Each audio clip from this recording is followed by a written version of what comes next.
I don't know how you do the podcast, but like if it's a question. Well, I got some basic. Check. What I do, I got a couple of things written down that I knew I wanted to. You can just move this around however you need to, man. Yeah, that's perfect right here. You know, like normally I have you hooked into this, but I haven't got that far with the dude. I will say moving that table and unhooking everything and then hooking it back up. I literally hired somebody to help me one day. I was just like, because they were like super networky. Yeah. Like, oh, just hold the whole time. All of this will have a zip tie around it. And Yeah. was like, Make it look good. Yeah. So, but pretty informal. I'll just lead us in. And Cool. As we're talking, what I try and do is instead of interrupting, if I think of something cool, I'll make a little note about it and I'll ask you when you're done talking about whatever other cool thing. Yeah. But and then too, it's just pretty open, relaxed. Yeah. I try, like what we were doing right before this is really what I want it to be. Yeah. But some people, that's the best version is when it's just like what we were doing. Yeah, just having a conversation. Yes. So we did, Rob and I have a podcast called Forged by Fire, and we did that for, 3 years. And it ended up doing really well. We just time got in the hack. When did y'all put out new episodes in the last few months or something? We did one, it might have been 6 months ago. We're trying to jump back in and do it, but man, I really love doing podcasts with him and other people just because we sit here and sometimes I leave and I'll drive home and I'll just be like, man, what he said really resonates with me. For like your business mindset, like I'm not a business guy. I just know that I care about people and that people translates into money. And so I watch like your business and then this place has a special place in my heart because I got my black belt here, Yeah. And ironically, in the first time we met, you got your brown belt at my last location. Yeah. Which was like I don't even think I was doing the podcast. I may have been. Yeah. Because I've been doing the podcast for a while, and there were times when I would do a lot more episodes, and there were times when I like right now I do maybe 2 a month. I got some that I like will release that I haven't edited. Like it's just like. And that's a way healthier relationship with, as I've gotten older, it's not that I have more, it's the scale of what this gym and business grew. So that takes more time. Yeah. And it's like, I'm always trying to come up with a way that it would take less time without sacrificing what we do. Yeah. Like quality, right? Because I have other things I would like to sit down and have these, like we've been talking about this for a while, right? So, almost, dude, you think about it. Couple years. At least 3. Yeah. At least 3 years. Yeah. But, I knew we'd make it happen. And that's just kind of that's the healthy attitude. There was a time when I was releasing 3 of these a week. Wow. And I think I've done 300 total across all the, as I do jiu-jitsu, MMA, like just different things. And like I will, it's just healthier to like, okay, I play guitar when I can play guitar. I podcast when I can podcast. I go to concerts when I can go to concert. Like just a real healthy balance because, man, I used to be in a hurry to do a lot of things and it made it less enjoyable. Man, I need that advice. That's really good. I don't live a normal lifestyle. It's not. And why I moved this room around a few times and it was in my house before this.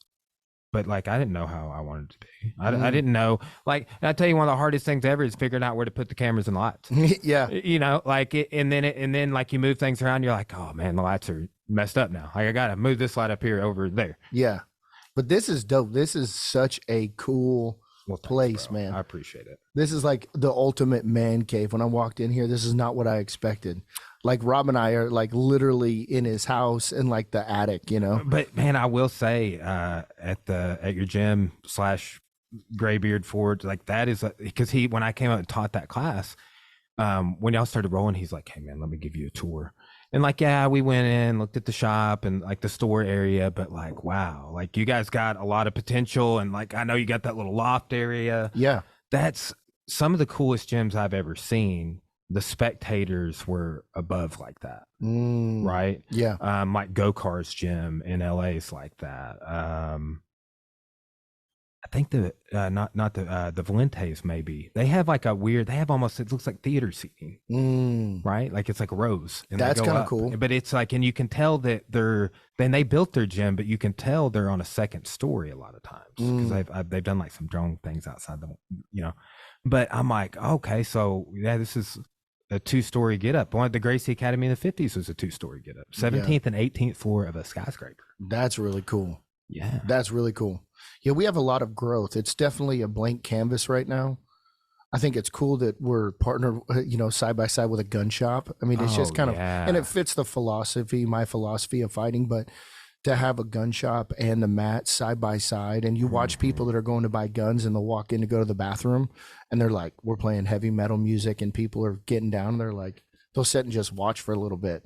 Dude, like, I remember one time I don't think it was for rank review. I think you were just here training or rolling or something, but I threw some Tool on. It was like Stinkfist started playing and you were like, yeah, time to get, yeah, let's get like down. I could just tell, like I was sitting there like watching or something for some reason. I think maybe a Bryce seminar or TJ or something. You come here for something, and we were rolling, but like that is when the music hits, it's just like there's a certain, because we had different demographics in here, like those people you saw, like they're great. I love talking with them as they were coming in before you got here, and that's the group fitness community. But and we kind of segment that. I'm like, we're talking adult martial arts right now, right? That's right. Yeah, which is a broad thing.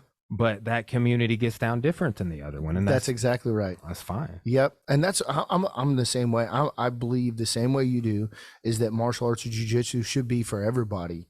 So like I don't treat all my students the same, and people say you should. I don't. There's people who come to my class because they want community. Especially I teach a lot of veterans, first responders, so they just want community. There's some people who want fitness. I teach an anesthesiologist that works with his hands. He doesn't want to get hurt. And then I also train the dogs, and those guys. And so when they come into the gym, I have to speak different language, different music, different vibes for different people. I know it's like it's and I know you're just like, I think we said 4 or 5 years older than me, something like that. But it is interesting how interfacing, like when I was in the demographic you just mentioned, is like personally, like that's where I live full time, like I remember one time they tell stories about it still, like all the people that are black belts here now are like, remember when you would do this? And I'm like, sorry guys. Yeah, that's right. Like, but I remember that's like funny. Freaking out because I got my hand stuck in Sharpie's wife beater one time when I was training for an IBJJF, and I was like, you can't even wear shirts in the IBJJF. You're messing my training up. But it's just like, my mind was and now that I'm like, masters, whatever division I'm in, 36 years old, about to be 37. Don't really compete or train for that, but I have a lot of guys that do. And they, like Joel, I don't know if you've rolled with him or trained with him, but he won Pans last year, and I think he's going to win it this year. He's doing blue belt Pans. And he had as many matches at white belt as I had in all the belts. Wow. Right. So like just the way the sport grows, dude. And like, and we're getting, I remember being brown belt at a training one time where like all of the people I came up with were there.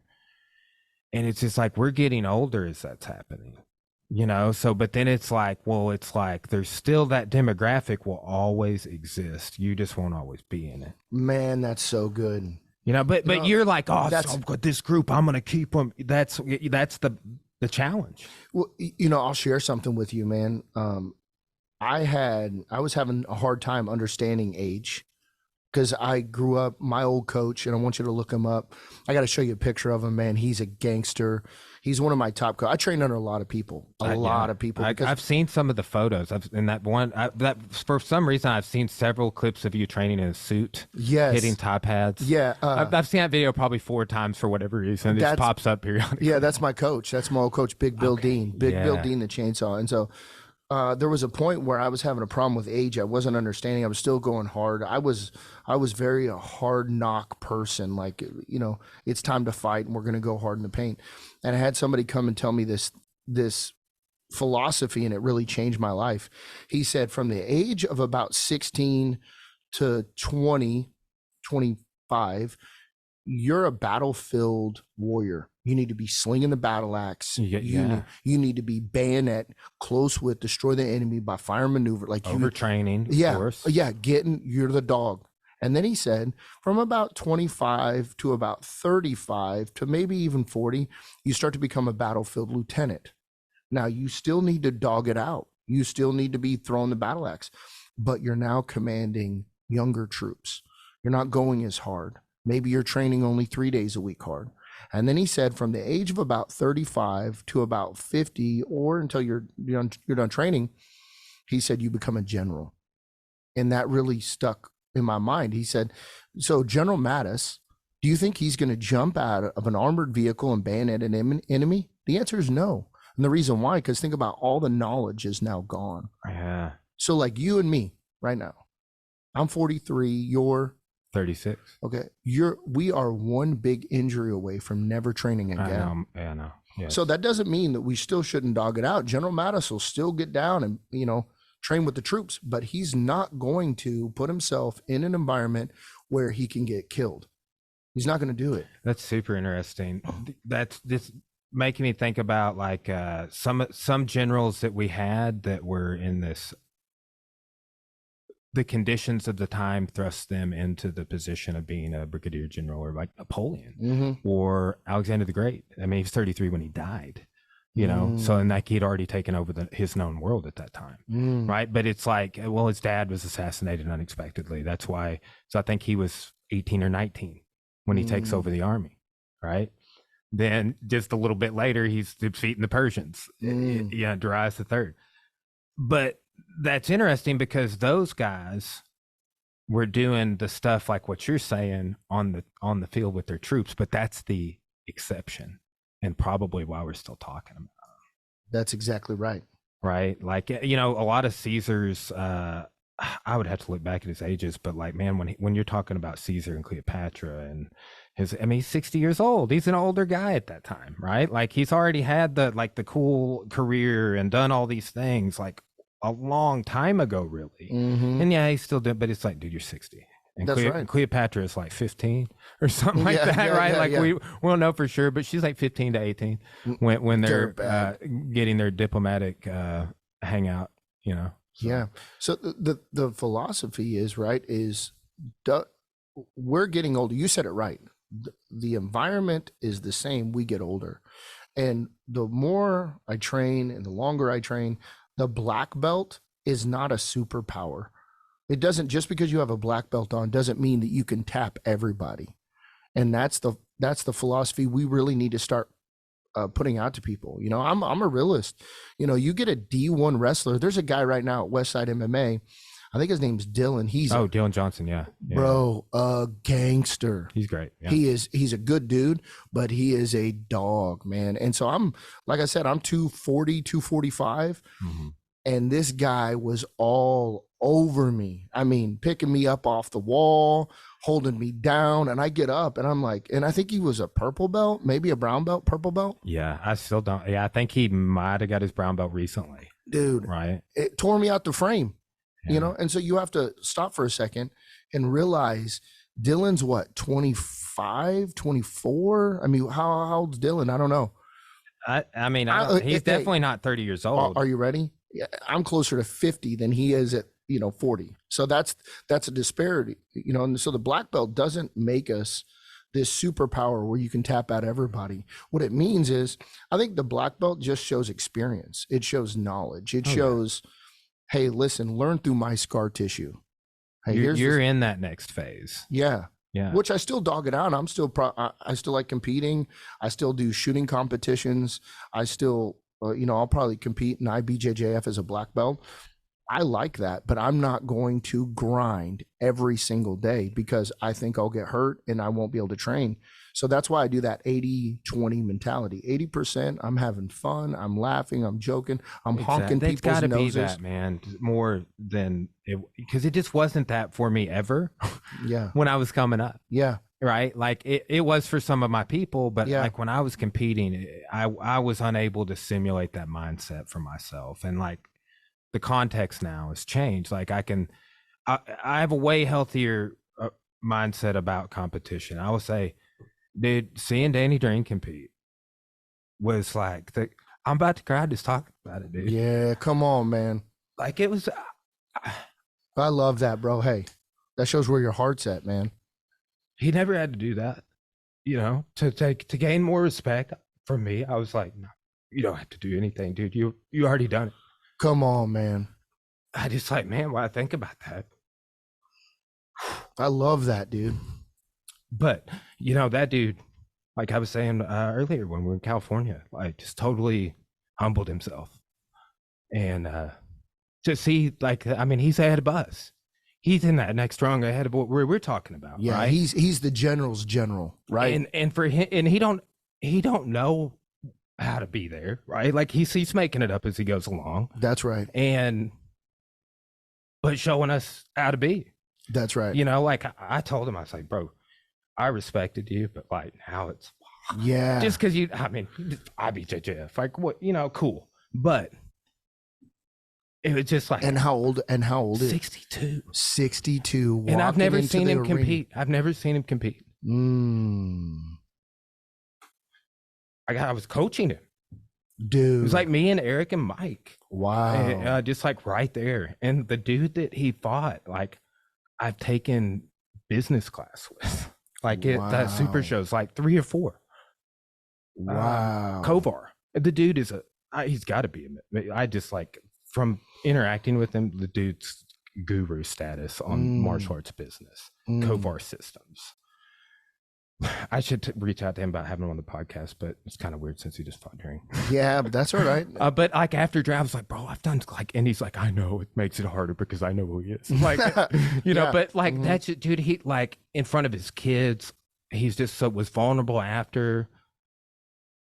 And it was just awesome. See, here's the thing that I love that. And I love that. Listen, you got emotional about it. That shows tons of respect. I love Dream too, man. One thing about Dream that I, brag on him a little bit is that I was a nomad jiu-jitsu person. I was kind of just from camp to camp because I was in the Marine Corps and I was doing executive protection for a billionaire. So I was kind of this moving around. And finally I found a camp at Dream, and Dream became my coach. He kind of accepted me into the family. And one thing I instantly liked about him is that he carries a gun. He's a reserve deputy. So he's kicked down a door and had to arrest a crackhead. He's had his gun on somebody with the slack out of the trigger. He does stand up. He does ground.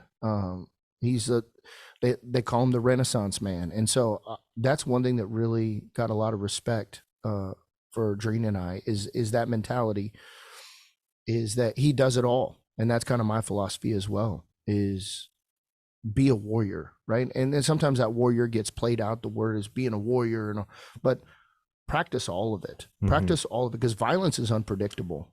Well, in jiu-jitsu, I was thinking about this earlier, but like in Japan, like around the end of the Tokugawa era, the Edo period. So this is pre-Meiji restoration. Jiu-jitsu, they're like, hey, we're going to really trim it down a lot, and it's going to be 18 different specializations, right?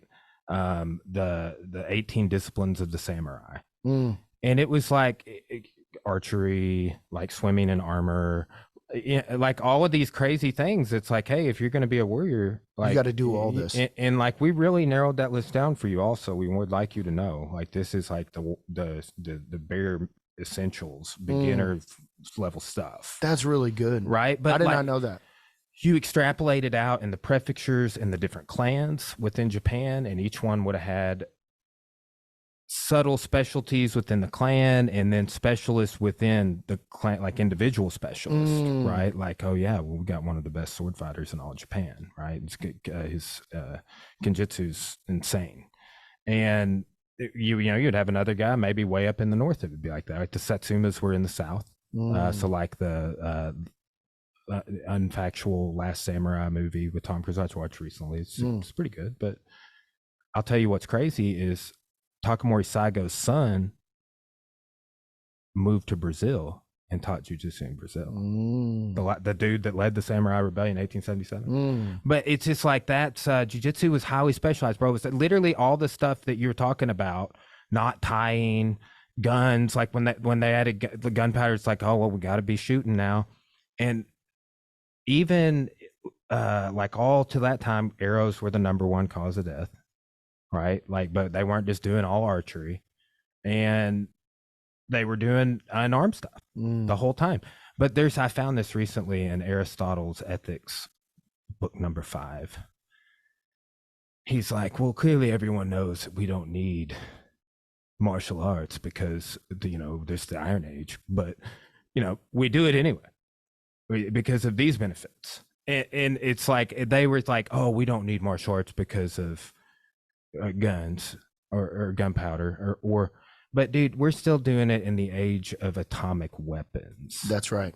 Right? Nuclear power. We're just like, it's this timeless thing. It is timeless. And it's also because violence is unpredictable. In law enforcement, we say violence is unpredictable, rapidly evolving, and violent. So if something is unpredictable, that's where jiu-jitsu molds or falls into the cracks. I have law enforcement guys, they'll say, they're like firearms instructors. They'll say, I don't need to do that boo-jitsu stuff. And I said, what if I walked into the restaurant, you're with your wife, and I just slap the piss out of you in front of your wife and then grab your wife's butt? You gonna shoot me? You know what the answer is? No, you can't. The legal rule says you can't.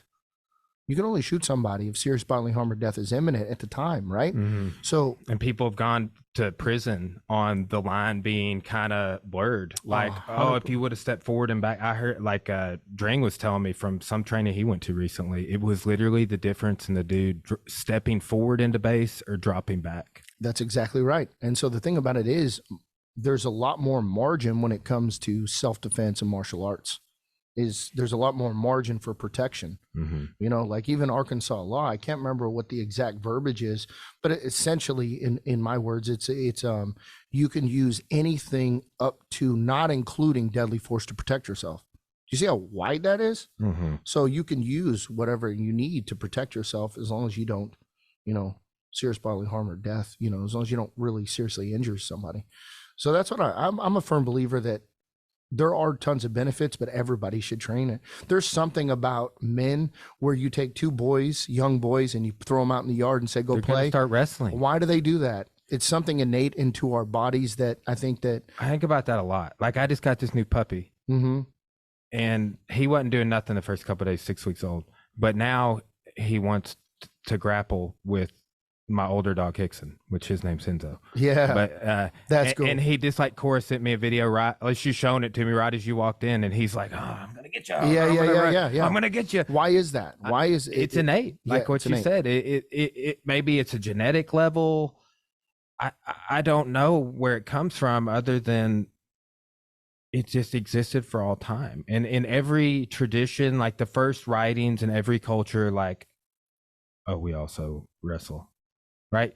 I wrote a part of that, and I'll end up using part of it, but just like I end up scrapping part of this, but like the invention of martial arts in the ancient world, because it exists everywhere that we talk about in history, Egypt, Mesopotamia, or Iraq, like everywhere other than Asia.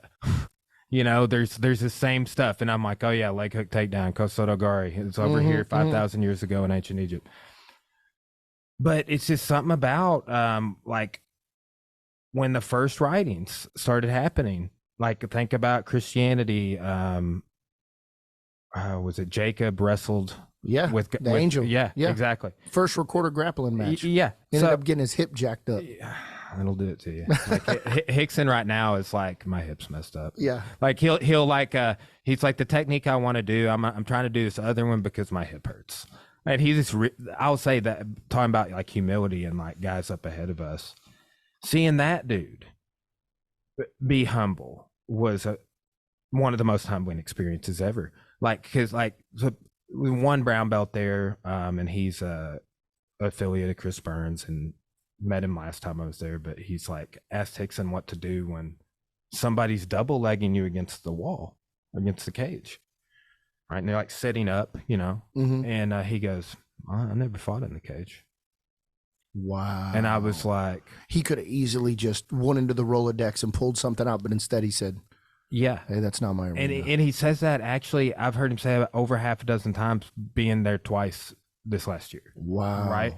But then too, that's something we can all model. I know. It's just like that's one of the biggest lessons from going there, and like seeing like him and Drang like situationally roll, and like him saying like set hooks, take my back, set the like it takes and then it's like, okay, let's fight, and then gets out.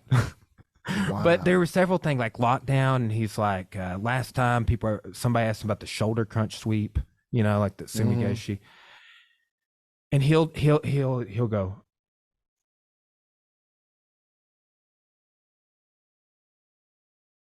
I would do this. And then, but sometimes he doesn't have an answer. Yeah. Or sometimes physically, what he wants to do, he can't do anymore. See, I love that. I love the level of humility. And for him to be like, dude, everybody, I know some people talk about like everybody that I respect, like Joe Rogan, that's a clip the other day, Hickson's the greatest. And I'm like, yeah, not like but he can't be that anymore. But we acknowledge that he was, and that he is still like, in terms of like the people disseminating it to us. Yeah. That's like the clearest spring.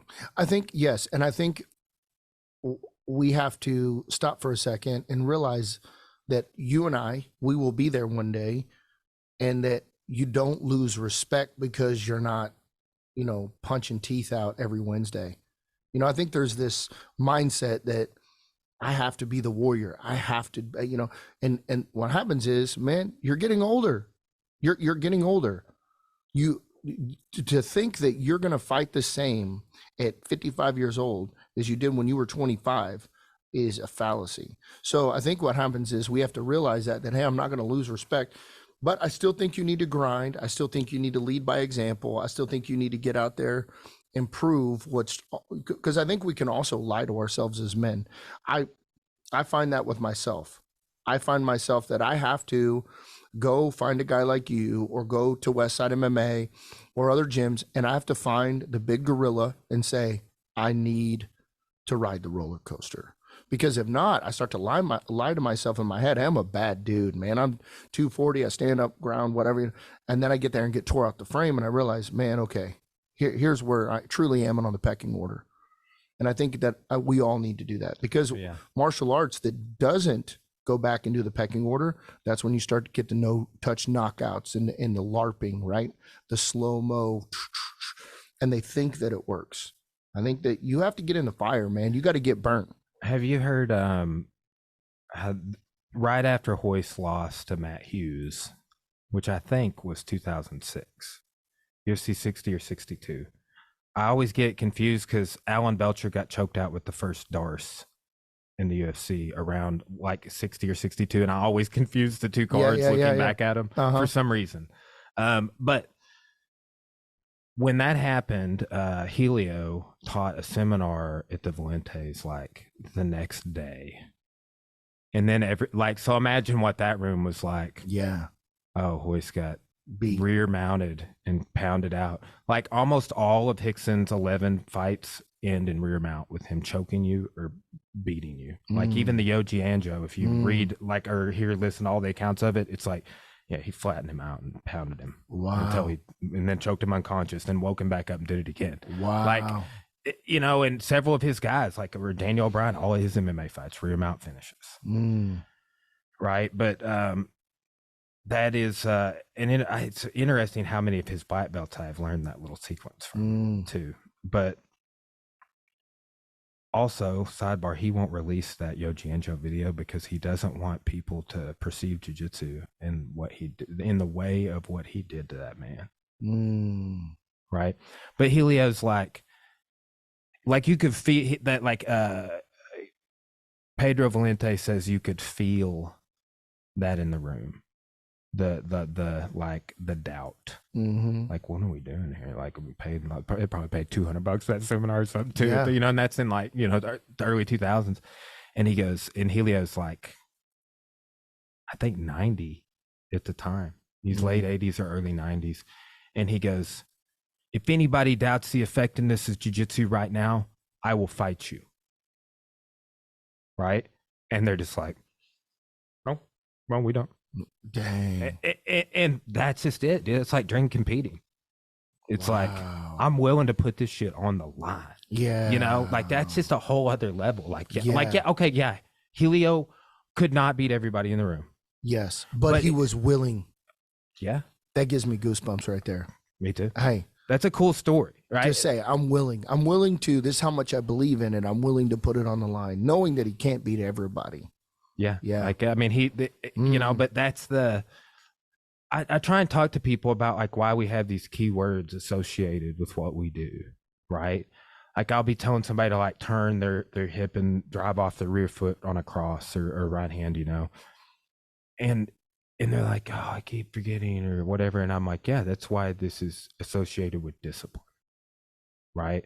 Like I'm not going to be able to remind you every single time. Like you have to take personal ownership of the little things like that.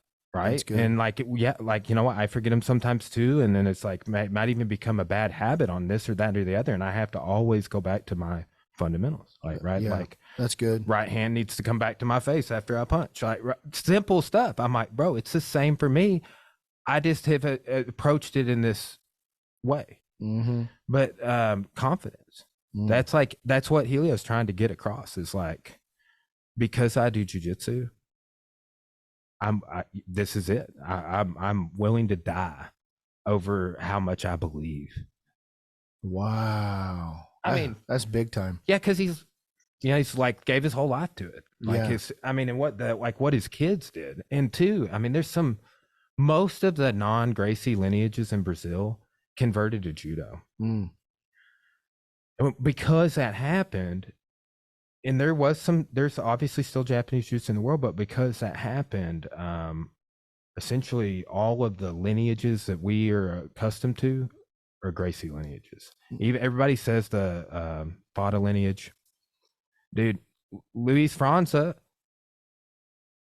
is listed in two different sources. One is Helio Gracie's top student, right? Luis França, who taught Oswaldo Fada. But even if that's not true, in two sources show him that he's competing under Gracie Academy. Two.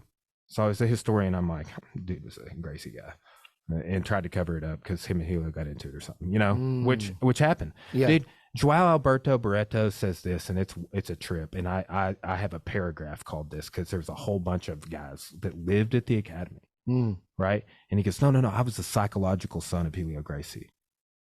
This dude is like a red belt now. Still alive, like on the JJGF board, was at Hickson's red belt promotion he didn't accept.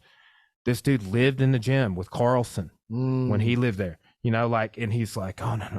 I said, that dude's my dad, but like psychologically. Dang. Like, so the psychological sons of Helio Gracie all became these red belts, and they have been given interviews for the last few years. And it's crazy. It's crazy to know this history because you just couldn't get it until now. Like for example, I watch these two researchers from Brazil. They put this whole podcast out, and it's like 15 minutes. They're speaking Portuguese, but YouTube translates this up and puts in subtitles, English subtitles. Like I can type out these newspaper articles in Chat GTP and say translate this Brazilian Portuguese, and it gives me like a 99% rated translation. Like I didn't have that when I was in grad school. I told Woods, my mentor black belt, I was like, bro, I alphabetized my bibliography and made it fix all the errors from Chicago style for me with ChatGTP. And he was like, that takes a long time. Wow. Like, yeah, I could trim the time off. And I'm like, yeah. But like this sort of thing didn't exist, right? Yeah. So now there's more exposure. Yeah. So now there's more truth coming out. 100%. And, you know, and I think that there's a lot of like our approach, you know, you can go, I've been down the rabbit hole and all that too, and it's never ending. I still go down rabbit holes all the time. It's just the nature of what we do. It's kind of, I was telling some people this recently, if you see if you can chart this, because I've kind of challenged some people, like, it's almost like the stuff that I get super excited about is I stay excited about it, but I get like these like reverberation where it really spikes up and I'm super engaged in it for like a 3-month period. And then but it's cyclical. And when that spike happens and then what it happens around, it's like almost I get excited about escaping side control about the same time every 15 months. Do you think it's because maybe that's a lull in your game? You know, I find that's what it is for me. Like there's a time where I don't spend time in X guard and I'm playing other things or experimenting with other things. And all of a sudden I go, man, I've really neglected that. And then it spikes. Well, I think the metaphor I always use is like the context. You don't really realize when it's changing until it's like you just arrive at a new interpretation. I saw somebody, you know, everybody uses the caterpillar analogy for things, but I heard somebody say this in a profound way the other day. They're like, that caterpillar goes into the cocoon not knowing that it will become a butterfly. It essentially becomes a liquid during the process, you know, and doesn't know that it's going to come out of the cocoon. Like, you know, just you're talking about an all-in bet, you know, like, yeah, like you push the chips, like, hey, we're all in. But man, but like becomes this beautiful butterfly, and I just never had heard anybody describe it that way, and I was like, well, okay, that's a whole other level of analogy on the caterpillar and the butterfly, but that's just it, man. Like, you know, jiu-jitsu, like several times the things you've mentioned is like Hickson talks about adaptability.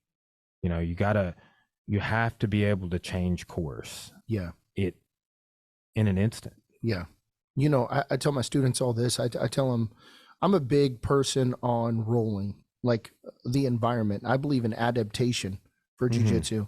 So what I tell people all the time is you take an animal and you throw it into the desert, it's either going to die or become a desert animal. Yeah. Same thing with, you know, throw them in the Arctic. They're either going to die or become a Arctic animal. So that's how old Big Bill Dean used to teach. He was big on adaptation. He said, I can tell you how to block a punch. This is what I'll do. I'm going to give you the fundamentals, not the technique, and then I'm going to punch you 10 times. Yeah. Like why do our kids go to the stove, touch the stove one time? I never had to teach them. I never had to go back and re-emphasize that the stove is hot. You see? Yeah. That's adaptation through experience. So I'm a firm believer on that, good or bad. A lot of my students like it. I'll spend, you know, say we have an hour class, I'll spend 20 minutes teaching maybe a philosophy or technique. And then the rest of it is adaptation. It's rolling, you know, and I find the hardest people like minimize their injuries, or they become really good just through, I believe there's two things. I call it caught and taught. So I can teach you something or you can catch it on your own. Yeah. And the highest level of learning is self-awareness. Like I could tell you as much as I want to tell you, and the student will never internalize it. But when the student catches it, you know, like I can explain something. Light bulb. Yeah, the light bulb. So I'm a firm believer on adaptation and adapting. And that's why I love training it all. I love doing the stand-up, the clinch, the ground, getting it all. And allow them to adapt and become desert animals, right? Yeah. know? No, well, and that's I use this phrase a couple of times in this book I'm working on. Like adaptation leads to morphology, right? A metamorphosis, the caterpillar becoming the butterfly. Jiu-jitsu, adding these kicks which Hoist used to set up his double leg, which were from capoeira. And two, there's a cool passage, and I just copied it down last night, but Hickson has a paragraph in his last book about how his dad taught that. And he's like, I don't know if this is true, but this is what my dad would say, you know. And he talked about how the natives in Brazil hunted jaguars and how they would thrust the spear, and how they would they would get the jaguar essentially to jump at them before they thrust the spear. Right? Like the way they would brandish the spear, you couldn't really see it. And then it was whop, like a sort of a downward thrust, and really cool way. But it's the pisao, P-I-S-A-O with, in the A, it's got the little squiggly over it. But that's that stomp kick to the knee preceding the clinch of the takedown, right? Like that is in jiu-jitsu because of the morphology. That's what because it's open system, jiu-jitsu in Brazil morphed into like what you saw Hoist doing. That was jiu-jitsu. right? Like Scott Burr says this, like, jiu-jitsu is just like all the samurai stuff. Like, yeah, obviously it's not just unarmed fighting. It's a martial art, and a martial art satisfies all of these things that we're talking about. like, okay, I'm taking myself go to the shooting range, and not this guy attacked me with a knife, which I hope never happens, but just in case, check that box, and look, clinch work and the takedowns. Like, you don't want any deficiency. You want all those. I want 18 specializations of the middle-aged white man in Arkansas, whatever, but I think that we have this one-dimensional concept of jiu-jitsu as this unarmed grappling, when it's actually, it only exists in that way as a sport, right? Like the original judo. The original jiu-jitsu was self-defense and fighting. And here's another thing I tell people, and like the Kodokan became incredibly successful. But in 1895, there was this organization that had 935,000 members that did jiu-jitsu in Japan in 1895, the Budokai. And they sent more people in first than Kano did. A lot of people went to Europe and France. They went from that organization. Kano didn't get state sponsorship till 1908.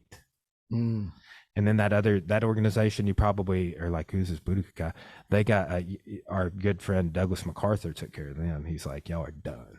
Dang. He's like, that bullshit with the planes and the swords, done. Like, Dang. like, yeah. So from like 45 to 52 or however long occupation was, they abolished that as a militaristic entity. But the Kodokan, infinitely diplomatic, emerges after occupation as the leader. It's crazy to sit and talk to you.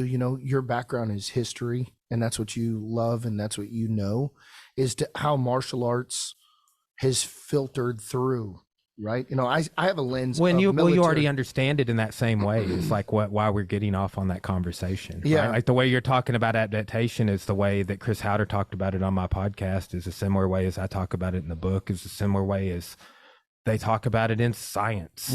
Like adaptation. It's a rule. It's a rule. It's like we're just applying it to jiu-jitsu or martial arts. In academia, they might would at a certain time period would call this social Darwinism, right? Like that's kind of back in, like, that's when they were first starting to look at some of the martial arts, jiu-jitsu in the modern era. That's the lens that they were, the dude that released the Pentagon Papers, Ellsberg. I said, this is my thesis. He had a paper called Counter-Revolutionary Judo. It was like for the CIA, and like for potential use in Vietnam. They were trying to apply the principles of judo to win hearts and minds in Vietnam. What? Yes. Did not know the that. enemy, like we gotta give way to them, and then it's like the push pull. Yeah. It was the philosophy of the technique they were using in a social setting. Yes. Right. And that's 60s, and if you Google Daniel Ellsberg counter-revolutionary judo Vietnam, that paper is on our National Archive. All of this stuff I'm gonna read is that. public domain. If you can't find a copy, I have one saved in I'll send it to you. Yeah, I want to read that. But that's like the stuff we're talking about in terms of history, like this martial arts, jiu-jitsu, particularly in the modern era, it just always intersects with it, right? Like Theodore Roosevelt was doing in the basement of the White House. Yes. Look at that shirt. Yes. Yeah. All of our athletics combined. And they had taken all the submissions out of catch wrestling in the West to make it more palatable for public consumption. So once upon a time, all the wrestling we see now had, double wrist locks and, Kimuras, whatever you want to call them. Dude, Hickson, when we were talking with him, he's like, North South Americana. And we're like, yeah, exactly. We were like that.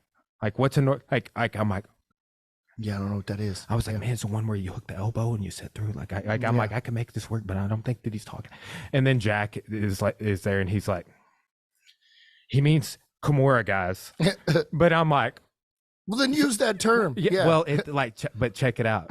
He probably don't want to call the move the name of the guy who beat his daddy. Yeah, I got it. Right? Like, yeah, I like it, but dude, then like we went through that loop like in a That's like funny. a 10-second period, and then we're like, yeah, totally get it. North South Americana, yes, sir. Yeah. Yes, we know. Yeah, like, yeah, that's funny. That's funny that he didn't want to call it the name of the dude who beat his and you dad. know it's got to be that, right? Yeah. And two, that put into context too. You know, they say Bob Anderson taught Holes the Americana. From what position? North South? Was it really the Kimura? Was it side control, mount? Because there's a video of Carlos Gracie in the 30s, 32, I believe, doing Tomonagi to mount to Americana. Not the Kimura, just like the Americana. Yeah. But so I'm like, well, were they talking about the Kimura or the Americana? And what position? Because I've seen them do it in this video, you know? But this book is actually more about that sort of stuff. The techniques. Like what I was saying about, there's about a half a dozen techniques that are from capoeira that we call jiu-jitsu. See, I think it's funny, you know, and I want to ask you this two-part question. One, why do we have to put things in a bucket?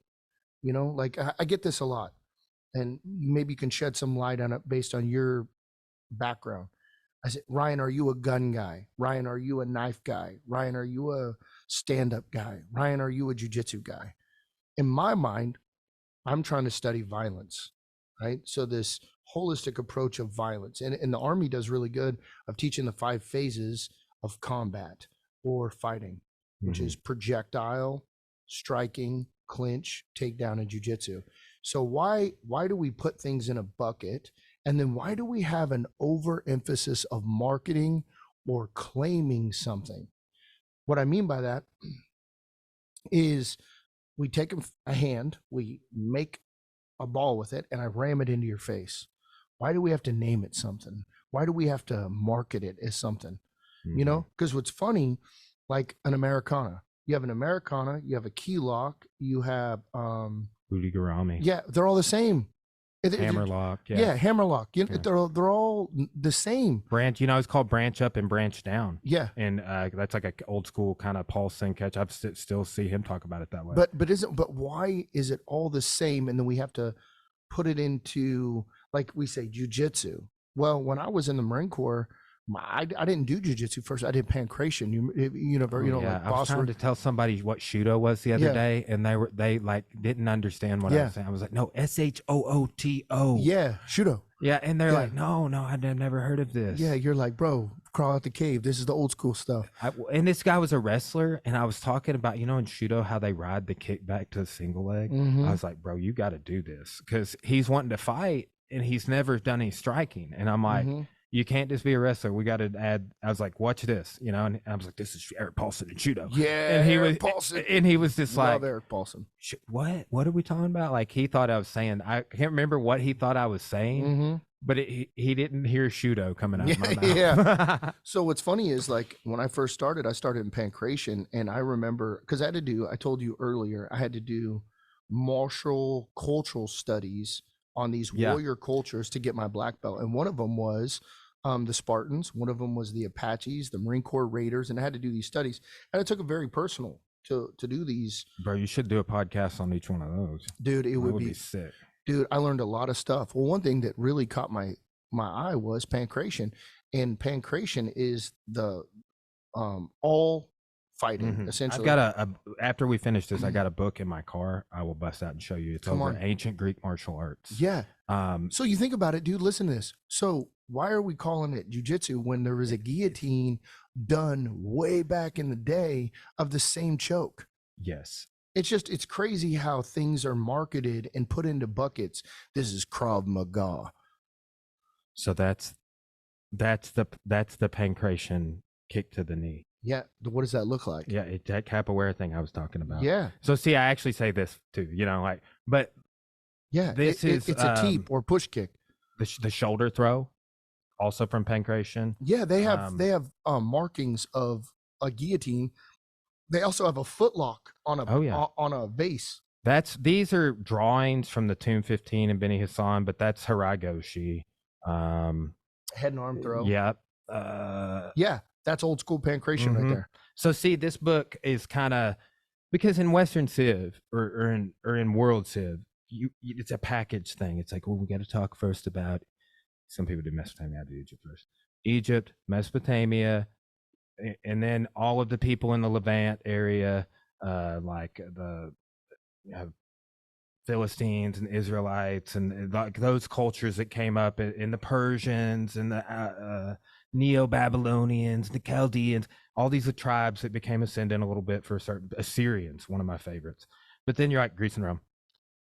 But that's kind of the art. Like, I'm like, okay, since martial arts is such a dominant part of all of that, and that it's not a huge conversation in history, is actually kind of tragic.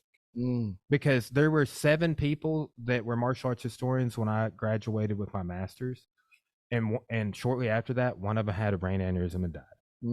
And he was the guy who worked on my thesis committee from University of Georgia. And I'm citing his book heavily in this research I'm doing, because he just talked about some of the same things I'm talking about, But it's just like, it's sad that it's not more emphasized, because it is as big. It is such a as long as there's been standing armies in the written word, this stuff has existed. Yes, there's a rope that goes across all of them.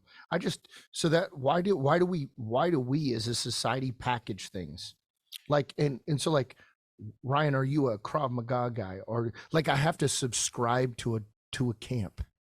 I wonder if that's just globalization. Yeah. Because like, why do you have to? Why can't you just say I study violence? Why can't you? But instead, I have to say I'm in the Jiu-Jitsu camp. I'm in the Muay Thai camp. I'm in the Krav Maga camp. Like, why do we have to do that? And what happens is there's so much similarities.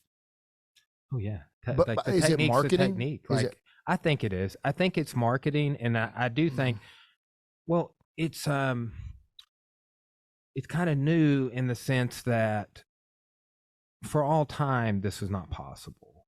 For like, if you look back in the ancient world, like, yes, people traveled everywhere. People crossed oceans as far back, like we have evidence. We're not getting in, but even with that going on, even people, the Mediterranean, for example, being networked, right? Like everybody's kind of trading with everybody. There were these spheres. And even though the spheres came into, like I just mentioned one of the spheres, right? Like all of that, like that's a sphere of culture and of history that we talk about, and we follow the thread through. But it's like, in East Asia is a sphere. And, Asia had some interaction with this sphere over here, because actually that the Levant and all those people I'm talking about, that's in Asia. When I tell my students that, they're like, what? I'm like, yeah, the Middle East is in Asia. And they're like, I never thought about it that way. I'm like, yes, Western Asia, Asia Minor, or the Middle East. We got a lot of Holy Land. Like, we got a lot of things we call it. Anatolia's Turkey up here back. Yeah. But there are these spheres, culture spheres. And that's all there. And you might get some interaction from the neighboring sphere. Or maybe you get this sphere would interact with, and you leap over this sphere and also go to that next sphere. But you never had all the spheres interacting with each other at once. Besides now, said like post World War II era, but the internet, Chat GTP. Oh, like, that's it. That's what it is. So it's not that everybody's marketing it. What it is it's their version.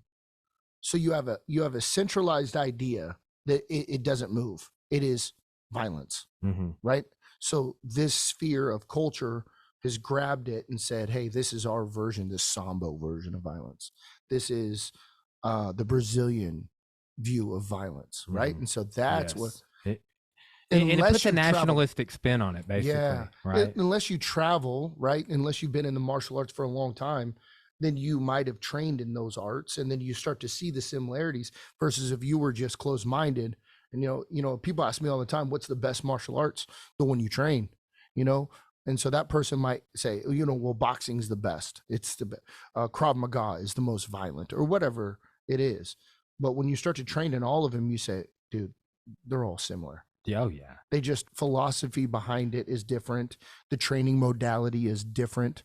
Because the Marine Corps did something really, really good. I ended up becoming a 2nd degree black belt in Marine Corps martial arts. Yeah, mate, I've got one of the, hold on, it might even be in here. It's a huge ass manual. One of the old books. Yes. And so that might be it right there, that spiral, but I feel like it's bigger than that. Yeah, I've got an old copy of that hanging the old around. one. Yeah.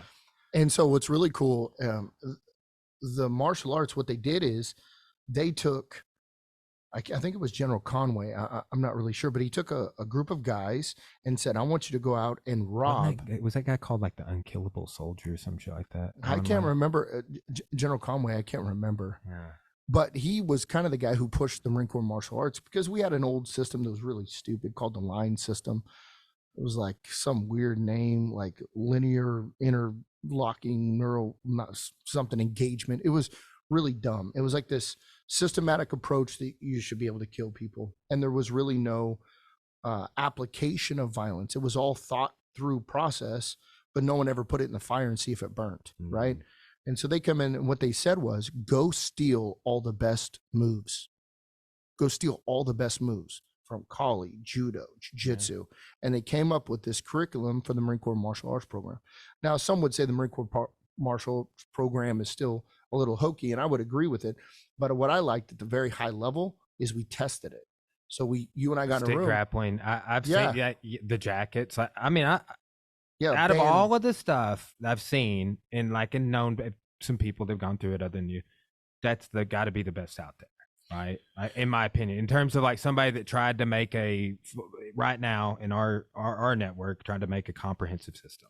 Yeah, yes, and how it's applied though, I'm not all in on the Marine Corps martial arts system. I still think it's good. I think the Army did a really, really good job. Matt Larson, one of the dudes I totally look up to, he took Gracie Jiu-Jitsu and made it the Army Combatives Program. And the Army Combatives Program, they fight. And I love that. I'm a firm believer is, let's test it. Let's not talk about it. Let's do it.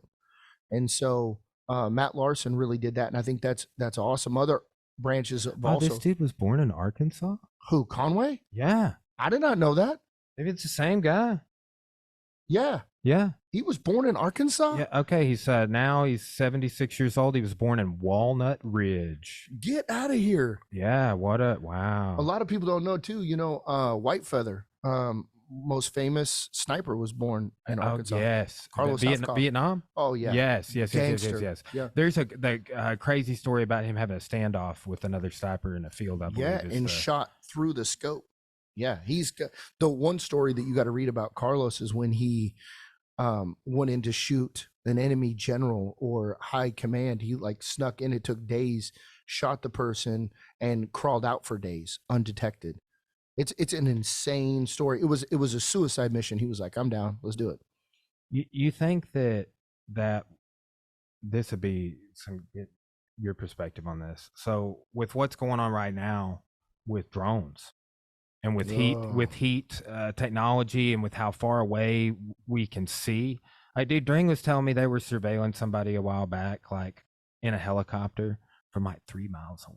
Yes. Right?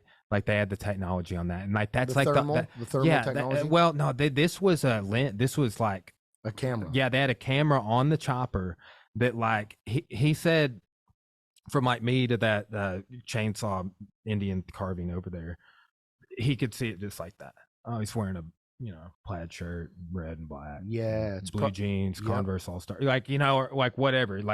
This dude was out on the balcony of his apartment or something. Yes, and I was just and he's we were. I forget how high up he said, but he said they were doing a 3 mile out radius on this, and you couldn't even see the helicopter, couldn't even hear the helicopter. Yeah. I'm telling you, what's crazy about the battlefield. So a lot of people don't know we talk about martial arts. Martial means military arts. And that's where it was born, is out of protection. Arts of War, Mars, the deity. There's some traces to there too in our vernacular. Is it really? Yeah. Yeah. Mars and Marshall. Is that where? I didn't know. I just know that. I just knew that it was based on war. And so it's all about adaptation. That's why we should always be learning something new. The older I get, I am an eternal student. Now, I'm not set in any way. I'm not married to any technique or philosophy.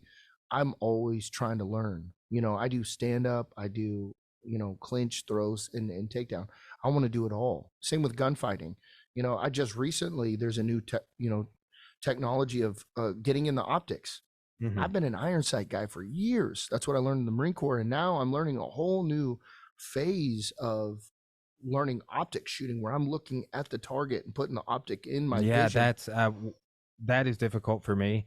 And when I started, I grew up doing more like long rifles, shotguns. Like I didn't shoot a handgun very much in my teenage or adolescence, like a little bit and passing my dad and this and that. And, but I was never just like putting, just putting it down range like I have as an adult. But like to go from rifles to sight picture shooting or like like closing one eye, like, and then to optics, I'm just like, it's different. It is. But that's what's cool is adapting. Like you said, drones, man. I cannot imagine. I deployed twice. I deployed in 2003, the initial push to Baghdad, and then I deployed in 2004. And I cannot imagine having drones that fly the in snipers and right blow now up. That they like spot the sniper and then we'll take the sniper out with the drone. Yeah, I don't understand it. So man, like crawling in, like that whole story you just said, like I literally thought, like when I started hearing this, I'm like, is that going to be a thing? But it's just like is martial arts going to be a thing since we have iron swords? Yeah. That's also what I think, right? Yeah. Well, here's the thing that I think that I've learned. I've trained thousands and thousands of military people. I probably couldn't put a number on it. And one thing that I love about martial arts is techniques come and go. Techniques are like, I call it the Santa sack of techniques. You grab, oh, that's awesome. And then this is cool. And now I have a Santa sack, right? And I could always give gifts, right? I go to a seminar. Hey, let's do the cool sweep. And I give out gifts, right? That's the Santa sack. What I love about martial arts is philosophies. Oh yeah. In the Marine Corps, we used to do a thing, and I also had the opportunity to train at what's called SOCP, Special Operation Combatives Program. So I'm one of the few guys that have been certified in every branch martial arts. So Army, become an instructor in the Army Combatives Program. Air Force actually has a Combatives Program too, which is really good. Marine Corps, and then SOCP, Special Operations Combatives Program. And the martial arts trains the will to kill. Like that's what I love about the most, is not just with the will to kill, but the violence part. I could take a grown man and with the right philosophy, right training modality, the guy won't even punch me in the face. We have a doctor in Conway. I'm training him right now. And there's something inside. He says, I don't want to hurt you, or man, I don't know if I could punch you in the face. But through the right modality of martial arts, I can train him to start striking me in the face. And if he could strike me in the face, then he can definitely strike the bad guy in the face. You see? So we're training the will to kill. We're training the violence part, that it's okay to do this. And now he's probably one of the most deadliest doctors in Conway. Dude, he'll wrap you in the beak quick. So do you think that is part of what my master's do about, if you've heard of Fairbairn, right? Like, so the Green Berets, the Sykes Fairbairn dagger, right? I have a letter opener version in here somewhere. You're talking about like the stiletto, yeah. I know exactly. Okay, so Fairbairn's one of the dudes that designed that. Yeah, he was a Kano black belt. Okay, he worked on the Shanghai riot squad. Got into like 30 knife altercations. Boom. Right, but he was involved in like special forces operations in World War II, like early stuff. Yeah, right, the real gangster stuff. Yeah, and then after that, they're like, all right, what do we need to do? And then that kind of becomes the sort of SF traditions by the Vietnam era. Like that's kind of coalescing from those two time periods. Well, he's like, turns out that the soldiers on our side either mostly didn't aim. Oh, I know this study. They aimed high, not at all, or shot to miss. Yes. So he's like, we got to do recoil. We got to do the silhouette target. Yes, I know this study. That is so like that's like probably the real beginning of that conversation for our military, or the West, because U.S. and Europe were very much on that same page at the same time. They were like, oh, we can't let this happen again. Like, we got to do everything. What do we need to do? Military traditions. Like, let's give them black belts. Get the Asians to teach our people instead of the other Asians. Like, it was, because I was always fascinated by like Caleb's dad, Mr. Dean. Like, he was a judo black belt and I had also a karate black belt, but he was a Green Beret. Dude. right? And one of my philosophy professors was a Green Beret, and they were both 66, 68, like that era. But it was just fat. I'm like, why are y'all doing martial arts? And like that was a legit question. And I just kind of chased that down with some of my research. Yeah. But yeah, that I wonder how much we're still involved in that kind of stuff with some of the changes, like drones and stuff. Yeah, I don't know. I just know that there's byproduct of training people in an environment of violence, like getting them. Like, I'll tell you this story. This is probably statute of limitations. Probably, I used to run this really hard drill. So I ran a school on Camp Pendleton called Division Schools in 33 area, and I would train anybody from infantry all the way down to motor T. So like, I would train anybody. Well, we did this drill where we would stick somebody in a corner, and I look back on it, and it was probably hazing, but man, it was so effective. So I put somebody in a corner, and I remember one vividly was a female lieutenant. I put her in a corner, and she had boxing gloves. I had boxing gloves. She had a mouthpiece. I had a mouthpiece. And then we were doing this drill where people were kind of working out. And then if I said something loud, they would have to repeat it. And so I'd stick her in the corner, and I said, your whole drill is to get out of the corner. And I would start punching her, boom, boom. And I'm not trying to injure her, but I'm giving her the business, right? And so bang, bang, bang. And then there's a point where she would break down. Or I've seen people, you're not even hitting them hard and they break down. Yeah. Just because they're getting touched. Yeah, and it could be, so that's the spectrum. It could be somebody who I just barely touch and they break down. Or it could be somebody who's a warrior but just haven't broke through what I'm trying to teach them. And I'm trying to teach them is when a lion bites a gazelle, the gazelle is a victim. He just gets bit, it's a victim. That's why we talk about yelling and screaming. There's a difference there in the voice projection. When I'm yelling, it's authoritative. When I'm screaming, it's from a victim mentality. So I'm trying to teach them that when a lion bites, you bite back as a lion. Now it becomes a predator versus predator engagement versus a predator and prey.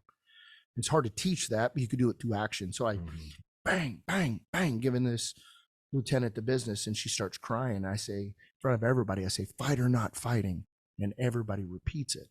So it's like a way of like community shunning this person.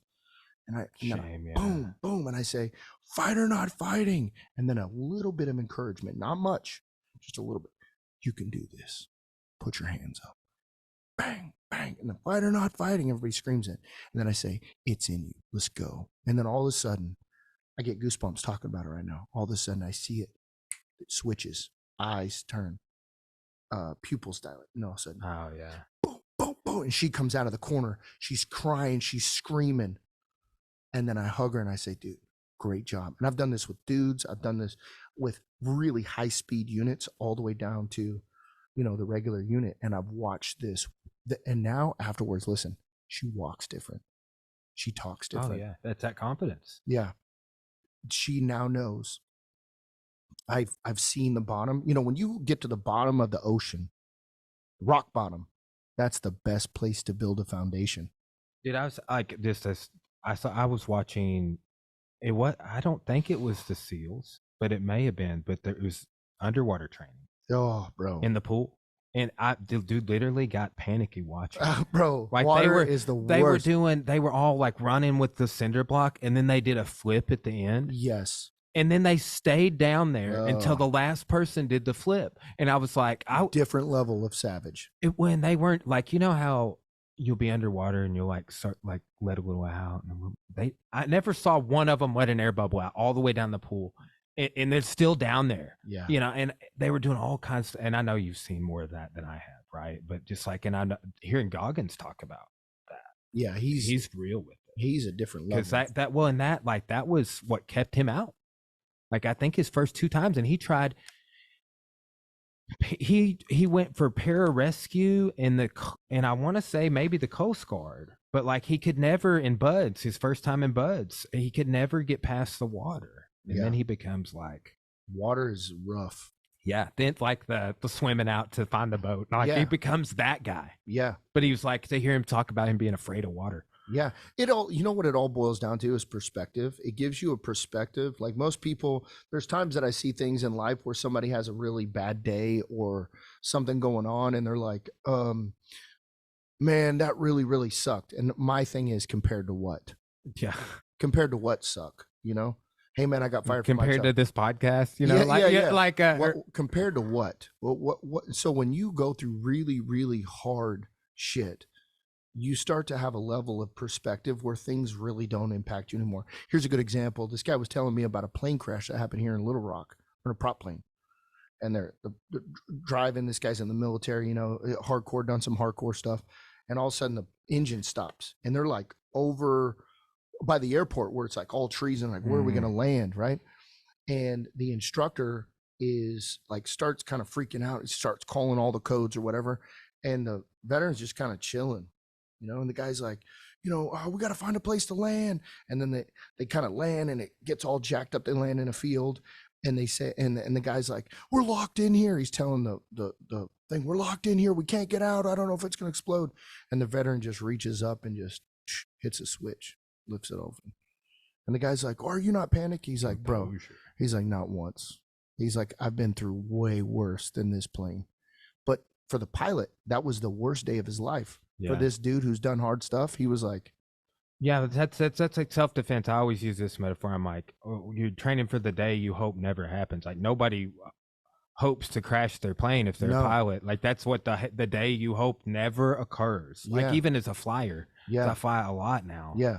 And I'm like, am I going to make it through my whole life without having a plane crash? I thought about like, when we left LA the other day, and I haven't flown in and out of LAX, but that was maybe my third time. But I always do John Wayne when I go in and Orange County.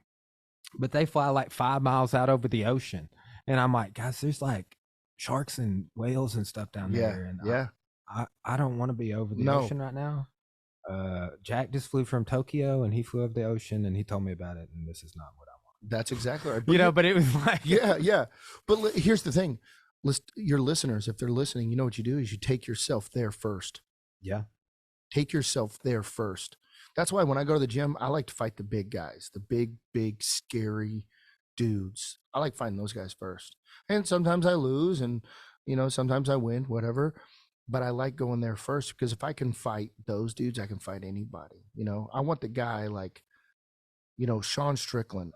He's so rough right now. You watch him, he's just, I would love to get in there one time, you know, and maybe he just knock me out first couple punches, but take me to the dark places first. Because then guess what? When you've seen the darkness, not all darkness is the same. Well, you know what I mean? Does that make sense? Yeah. And it's so take yourself there first. Don't wait for it. Don't wait for it to ambush you in a dark alley. Go train now. Go get it. Go experience the hard times now. So now when you fight, like good example, like I tell my students all the time, dude, when a fight happens, this is where we play. This is the merry-go-round for us. Exactly. So the other person is having a physiological and psychological response that's heightened. Me, I'm like the norm. Yeah, I got almost jumped in pike and pursing down in Little Rock. Guy was wearing a boxing glove, old school UFC fighter. I got to show you the photo. This guy jumps out of the thing and he starts yelling at me. He's got a boxing glove. African American dude, yeah, you're in the wrong hood. When I'm like, look at him like, I thought they were playing a joke on me. Like, you know, like you're getting catch a predator. Ashton Kutcher right now. You bet. Yeah, that's what I thought. So I'm laughing. So I pull out my phone and I swipe and I take a picture of this guy and I put it in my pocket. And this guy comes running up on me and he gets to about, you know, he's outside push kick distance, right? And he's yelling and screaming and I'm laughing. I'm like, bro, calm down. Why are you so mad, man? Like, what did I do? You know, I'm laughing. My hands are up, kind of a good posture. And then all of a sudden he took a step in.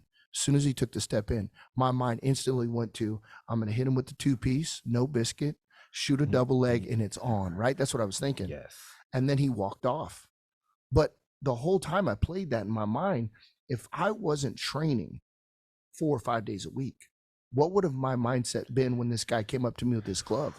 And he was a pretty bigger dude. Have you heard Rolly got like sucker punched? Getting like, he posted about it and this has been a couple years ago, but like he was at a gas station. Like, dude, I get like my awareness goes up at gas stations. Oh, you should, especially here. I had somebody come up to my window at Lowe's yesterday, knocking on it, like had a sign, and I'm like, okay, and yeah, you know, like just out of nowhere, like I was just okay, like, and I wondered if like I just got in my car, so I'm like, get out of here, right? This is good. But I've had that happen at gas station, but like dude sucker punched him and then just kind of like went the other way. Didn't even know who he was? No. And then Rolly's like strapped, like going through all the same processes you just were talking about. And then, but I think that's a whole other level too, right? Like you talk about control though, too. Yeah. Sometimes like that was a best case scenario probably. Yes. Can I tell you something too? I had an old SWAT commander tell me something that really resonated, probably resonate with you, maybe your listeners too. He said, Ryan, you could train the hardest. You can be the best. You could do everything. You could set your body up, your mind right, your spiritual being right, everything be good. You're a great shooter. You know the tactics. He said you could do everything right and still get killed. Yeah. So that's the acceptance that you have to do. If you're going to do warrior things, you got to know that, you know, just like you could train, you and I, you know, we train a lot. I mean, both of us own and teach at schools and, you know, seminars, things like this. We can walk right out here in the gas station and get slumped. You know, guy hits me with an overhand. Yeah. Just like we were saying. I could get shot or I can get overhand right and get knocked out with all the skills that I think that I've had. That's the thing about violence. It's so unpredictable. It's unpredictable. It's rapidly evolving. And so that's the game that you play. That's why I'll walk away from any fight. I don't want to fight. I'm like the nicest guy. I'm so soft that some people joke about it. Like I even roll soft, like joke. You know, I'm honking nose and pulling on toes, and you know, Mr. Miyagi. That's what I call that. Yeah, I'm super nice. You know, I'll avoid a fight at all costs. Oh, me too. And I have done like somebody was talking with me about this in a private the other day, and I was like, oh, like there's a couple of stories about the lengths I've gone to not fight you. Yeah. And like one in particular where like I called the cops on the guy before because he'd come to my house, my apartment. I'll just tell the story. I've never told this on the podcast. So it's a pre-Cora. You know, I'm in college, 2009. I'm dating this girl. She's very nice. And like her boyfriend's mom, ex-boyfriend before me, right? And they've been together for 2 or 3 years, something like, you know, serious relationship. Like her boyfriend's mom lived in like the same apartment complex as me. Okay. Right. And it might also, I believe the boyfriend had started staying there after they had split up type of a deal. Because he had picked up on her coming over to my apartment. Maybe he's just stalking her. I don't know. Kind of crazy dude. Tried to attack me, you know? Yeah. But I had just been, when I started going back to tech over here and Mike and Caleb had already moved to Bentonville. So Maverick Dunn and I would train a lot. We still went up, but on the nights that there were no classes in Clarksville, as they kept that open for a little bit, we would train across the river at Dardanelle Tire. And full circle, I fought on the same card as Maverick for my first fight, and he ended up buying that tire shop. He owns it now, right? Like, but so I know that she's coming over, and I see that she's calling, and I answer it, and it's a dude, and I'm like, well, this, like, I mean, dude, if your girlfriend or your wife called you or whatever, it's some dude's voice, I'm like, what is going on? Like, what? Like, weird. And plus, I'm one of those testosterone people you were talking about earlier, with 23 years old. Like, I'm training martial arts like every day. Like, I'm like literally at that time, have just got laid off from my job in the 2008 recession, and drawing unemployment and just training full time and going to college. That's it. Right. And I was drawing the max because powder keg. You were powder keg. Oh, dude. And you were ready. And really, I had not done a lot of the self-defense considerations, but at that time, I'd only been training like maybe 3 or 4 years, maybe. Right. But I had that confidence of youth also, like, which is stupid. Like, they will go a long way. And as soon as I'm picking up the phone, she knocks on my door, and I open it. Like, it's like, I'm all by the door when this is going, and she's out there crying, and I'm like, what's going on? What's up? And this dude just, like, you know, freaking out and saying all this shit to me on the phone, and I just hung up and called the cops. I was just like, hey, some guy stole my girlfriend's phone. My address is this, and could you send somebody over, please? I don't know what's going on. But like to me, that was going to be kind of a little bit of an insurance policy too, because the dude is come over taking her stuff. I'm like, if he's going to hit me, I'm going to let him hit me and then we'll fight. Like, you know, or I'll clinch him up or whatever. So I'm like, literally, I'm wearing I remember vividly the outfit I had on. It was a gray Inferno for Life shirt that had like, it like looked like the Fight Club logo. Yeah. It was like turned sideways. And the first shorts I ever fought in, it was a pair of Fighting was the brand, or Full Contact Fighter. Remember that brand? Yeah, old school. Oh yeah. So like I'm like I just walked down and walked down the stairs in your fight attire. Yeah, and I was like, dude, give me your phone back and get out of here. And he's just like, yeah, you know, you need to stop dying, blah blah. You're the reason we. And I'm like, dude, I don't know who you are or anything about this. Hey. I don't even remember the dude's name. Maybe Travis. I think back on this and I'm like, I didn't even know the guy. You're like, zip it, give me the phone. Yeah, and I was like, dude, here's the thing. I called the cops, and if you want to fight, we will. And that's what I do. I just got done training. I'm warmed up. I'm like, I'm so ready to go. And I was like, I'm gonna tell you exactly what's gonna happen. I'm gonna whip that ass. And then you're going to jail. And that dude dropped that phone and ran away because there was a level of confidence there. Yeah, and also repercussion, right? Like that's one of the problems everybody that I know that's a social commentator keeps talking about is that there's, you know, for some of the things that there should be a punishment for the crime. We've decided in certain places now to be more lax on that. And there's certain.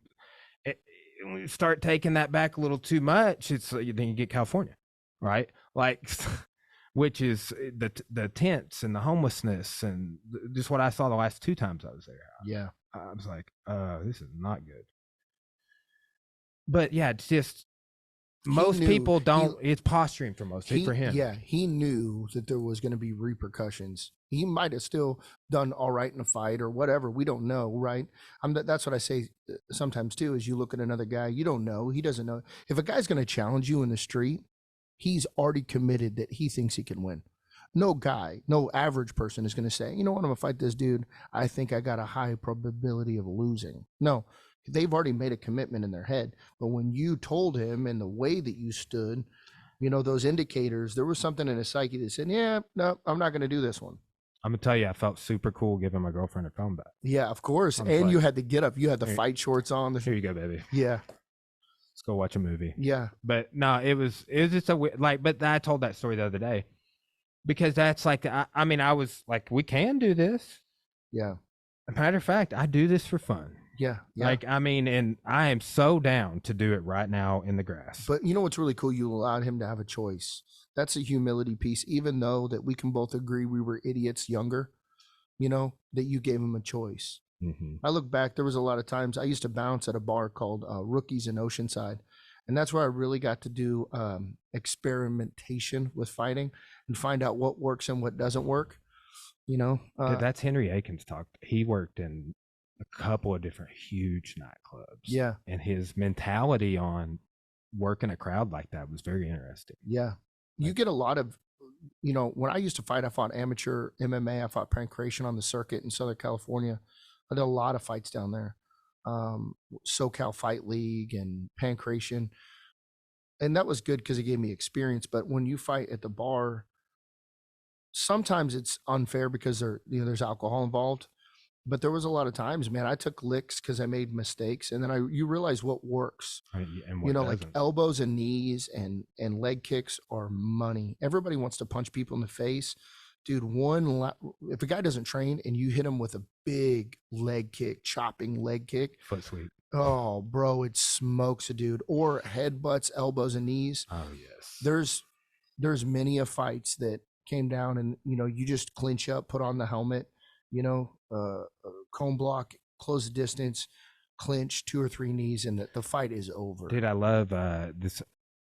I've got it on my cloud, but I'm sure it's on YouTube. Paul Vunak's headbutts, knees, and elbows. Oh, Paul Vunak. Yeah. But dude, he's insane. Bam. Yeah, dude, that Didn't guy. he have a fighting system for biting?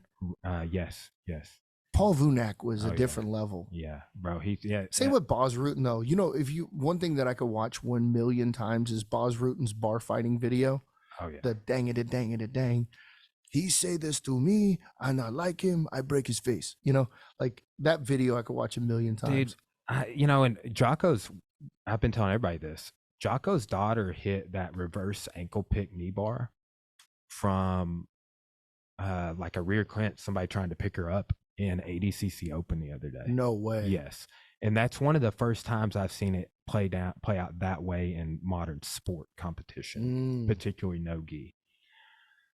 But that is in the Helio Gracie book. It's on that same Tomb 15 from Benny Hassan. I was just showing you, like, that is a timeless technique. And we've seen it rolling forward more in the sport. Gary Toney, he got one rolling forward and somewhat recently. But is this where she's pulling and setting back yes, on it? Yeah, you say Boss Rutan. Boss Rutan hit that in an MMA fight one time. And he's like wearing the boots and the you know, underwear. Yeah, and he's like he hits a cross on the dude, and then, like, you know how like Jones would like do a spinning technique. He did that, but then this reverse ankle picked the guy. Wow. And knee barred him. Wow. Sidebar on that too. You know another way Hickson teach that technique? Mm-mm. He got some concepts on distribution of weight, which I actually have on video. Pedro Sauer shown at that seminar I went to, and I can send you a link, but. He tucks so if this is the foot, he tucks the toes under the armpit. Bro, we talk about slack removal of just like straightening your leg out. Yeah. Wild. And then too, like a lot of people pull their heels in like this. Yeah. He goes knees out and pulls his heels in like that. See, that's what's so cool, man, is like where you've been and where you're going. You come back and you bring the knowledge. Like every gym has a flavor. I'm kind of the nomad. You know, I like to train in different gyms. You're Ronin. Yeah, well, I try. Yeah, I'm the non-keto version of Ronin. But like your gym, like the style that I feel from your gym is the leg locks, bro. Your guys are so good. You know, Johnny at Gravitas, butterfly. Yeah, he's always been. He got that, like, dude, Hops and Mora back in the day. We trained with him a lot, and Hops and Butterfly. So I can still see some of the techniques that Johnny teaches. I'm like, I got that DVD, bro. Yeah, right. Like, but we learned it from him, you know. Yeah. But like Johnny's like reverse butterfly sweeps and games. Yeah, are so good. His butterfly sweeps are so good. I don't care how much you weigh; he's really good. I got a guy who used to train at Pedigo, trains with me now. Oh, nice. Rich Johnston, and he does the arm crush series, so big arm crush, sweeps, submission, saddle. But so I like it that every gym has their own flavor, and you can go there and get that flavor, their own specialization, their own martial art interpretation of this stuff. You know, way to bring that back. That was good. Yeah. The leg locks, though, they are and still remarkably, like Joel, I mentioned him earlier, the pants. Yeah. Did he won all 4 of his matches in his bracket with a straight ankle lock? Dude. The white belt legal move. That's the only one he could do. I'm telling you, dude, your gym, I remember coming up here and I was a brown belt. I think it was a brown belt. And I was getting leg locked by like your purple belts and even one gangster blue belt. And probably Jacob. And I just remember just being like, see, the thing about it is there's ego. There's so much ego. We say, like, you know, a black belt, you should know it all. Well, when I started up jiu-jitsu, leg locks and wrist locks were dirty jiu-jitsu. And they were dirty. And if you did them, you were like, that's you know what they call you? They call you a shoemaker in Brazil if you did leg locks. You ever heard Eddie Bravo saying he got shoes thrown at him? Yeah. So, like, he went for a toe hold in, like, the first Pans, the first Worlds or something. And John Jock like comes up, no, let it go. But they like that's something Brazilians, they would like throw their straw hat in the ring if the Brazilian would win. There's like all these cultural traditions. If you did leg locks, they called you a shoemaker, which is like a dirty, a burn. Like you must be that lower class jiu-jitsu. Yeah, that's when I started. It was big on that. You know, I've trained a lot of places. You know, like I could just think back on a lot of them. Apex Jiu-Jitsu and did you train Extreme Couture? I've trained there when I travel. I saw you Dennis do that video with Lyman. Yeah, he teaches out of there, or he did. Yeah, Chad is such a good human being. If Chad listens to this, I got the most respect. There's a couple of guys that I consider just good I mean, gangsters and good dudes, and Chad's one of them. Mm-hmm. He's really good. I'm trying to bring him to Arkansas, actually. McMillan's a big fan of his. I am likes too. his stuff. Well, he's kind of the godfather of police, law enforcement, jiu-jitsu. Just like Johnny Lee. Who's that? Johnny Lee Smith. I'm not sure. He's another guy. He's the guy behind Gracie GST. Oh, is he? Survival Tactics, yeah. Oh, skateboard dude. Well, that's Daniel O'Brien. Okay. Daniel is Johnny Lee Smith's student. Okay. And Johnny trained under Hickson like all the way through, but then like Hickson disappeared and went back to Brazil for like a decade. Dude, that's like back on sidebar. I was thinking about this earlier. Just about how far we've come since we've been involved. Yeah. I was just telling Mike this, and I tell everybody I can this now, because I told a white belt and I was like, you got to understand where I'm about to tell you. Yeah, he didn't get it, but and he was like overwhelmed. Like, what, Coach? Yeah, I know. Well, they came to my seminar, but they've only been training for a couple weeks. Yeah. And I was like, don't quit. I was like, let me tell you this. But Mike, I would hang out over at his house. We became fast friends when I started training Inferno. Like, I remember he came into Walmart. I was working at Walmart, and he was looking at the video games, like, bro, we should play Halo, you know? so then we started playing Halo and NCAA football together. Boom. Right? And then we watched the Razorbacks on the weekend. But I just started, I would hang out after class, whatever. And he's like, one day, he's like, bro, and he does this our whole relationship, really. Like, let me put in this sick documentary for you, bro. Like, this guy showed me Pearl Jam 20, like all these sick stories where he's like, check this out. But he like busts out this VHS tape. He's like, bro, you ever heard of Hicks and Gracie? And I was like, it the Breves? It was Choke. Oh, it was a documentary Choke on VHS. Dang. And he pops it in, and he's just like, and like, I just like literally that day, because I was like, oh, I didn't know this was possible. And this is where you fell in love with jiu-jitsu, or this is where I decided I would not quit. Like, this is where I made a firm commitment, right? Like, I'd already been training maybe 2.5 years at that point. And you're like, I'm going. And I didn't know that that level of what I was doing was a thing. And like, that is such an inspirational documentary. I agree. And dude, now I trained with that guy. Dude. So real quick, would that be your pinnacle moment?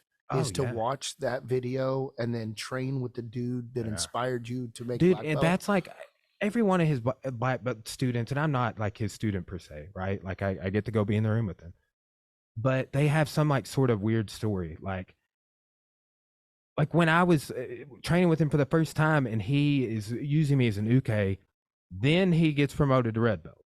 Like, what are the odds of that happening? That's rare. Right? Like, the other guys that, like Scott, they're like, yeah, use me for a technique at this seminar. And I'm like, oh, I saw that on video. And but like, what are the odds of that happen? Like, because like, dude, I was a brown belt, like Cora's like, I can't, she knew, as soon as they announced that, I was like, we have to go. We have to go. Like, I remember I don't know if he would say, but Caleb, I was always like, hey, bro, come on, man, let's go. Mike Winklejohn's teaching a seminar at the Super Show. We're already going to be there. Yeah. And I would have to talk him into going, you know? Yeah. Like, he was like, oh, it's going to be those karate nerds there. Like, he'd say, and it was funny, but he was being kind of serious. Like, he's like, oh, it's the business stuff. You know, I'll bring Sean Shirk in or something, you know? And I'm like, but I was like, bro, you got to go to the Hickson seminar. Like, you got to be there. And then it turns out like that, and we're all there, you know? Wow. And I just thought, I was like, what are the odds of that?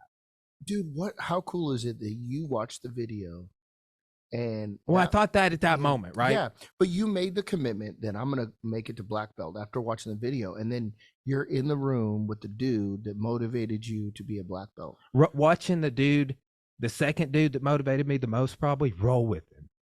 Wow. Like, dude, watching him, and like, it just blew my mind. I'm like, wow. Like, I'm looking at her, because, you know, Chris, like, we're friends, like, Dringen likes Chris a lot, like, we're all like tight, you know, but it's like, we've known Chris for a couple years. Yeah. Like, it's not like, like, I'm not, Dring like was married Cora and I, right? Was like been there for a lot of stuff. So, and I'm just like, wow. And Jack had just got back from Tokyo, so he's like sitting on the edge of the mat in a hoodie, just watching, you know. But like, there's Scott Burr was there, me, Dring, Darian, half a dozen of us, and I'm just like looking at them, and they're like, it's like not a big deal to them as much as it, but I'm like, but this is the dude. Oh my, I can't believe I'm seeing this. And then like the whole time after that, I was like, bro, cannot believe you and Hickson were bowling, bro. Yeah. And then like just like the points, the illustrations that Hickson made out of that, like it was like some of the coolest shit I'm ever gonna see. Yeah, but you know what's cool? You're gonna tell that. Well, you're telling the story now, but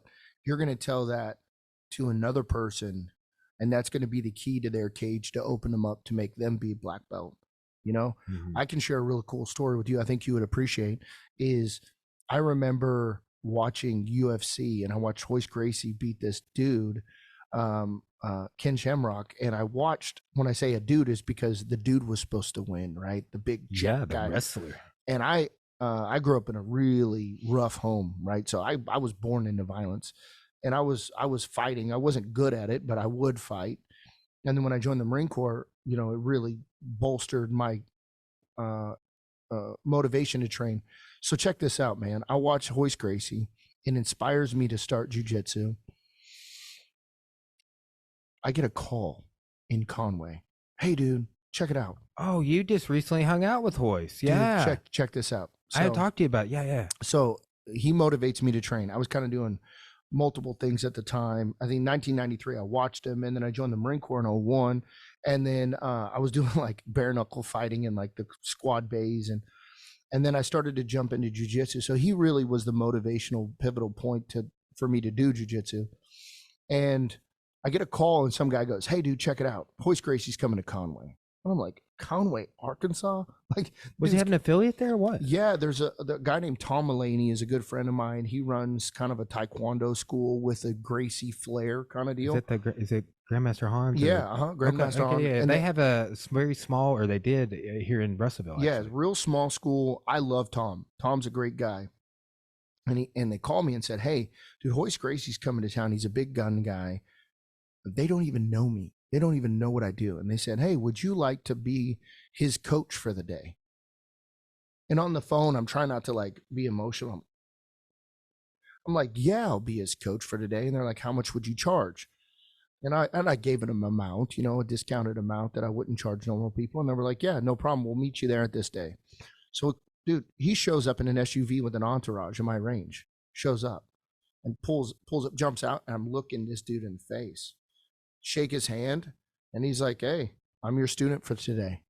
And so I take him through drills. We get down. I do this boxing close range drill where you have to clear and then draw your gun and shoot steel targets. Teaching Royce Gracie martial arts. And I taught Royce Gracie, dude. At the end, like I'm kind of like, I was like you, kind of like, I'm not a fanboy. I used to guard a billionaire in the Bay Area. I've seen a lot of money, a lot of celebrities, but it was different here. That's when people say surreal.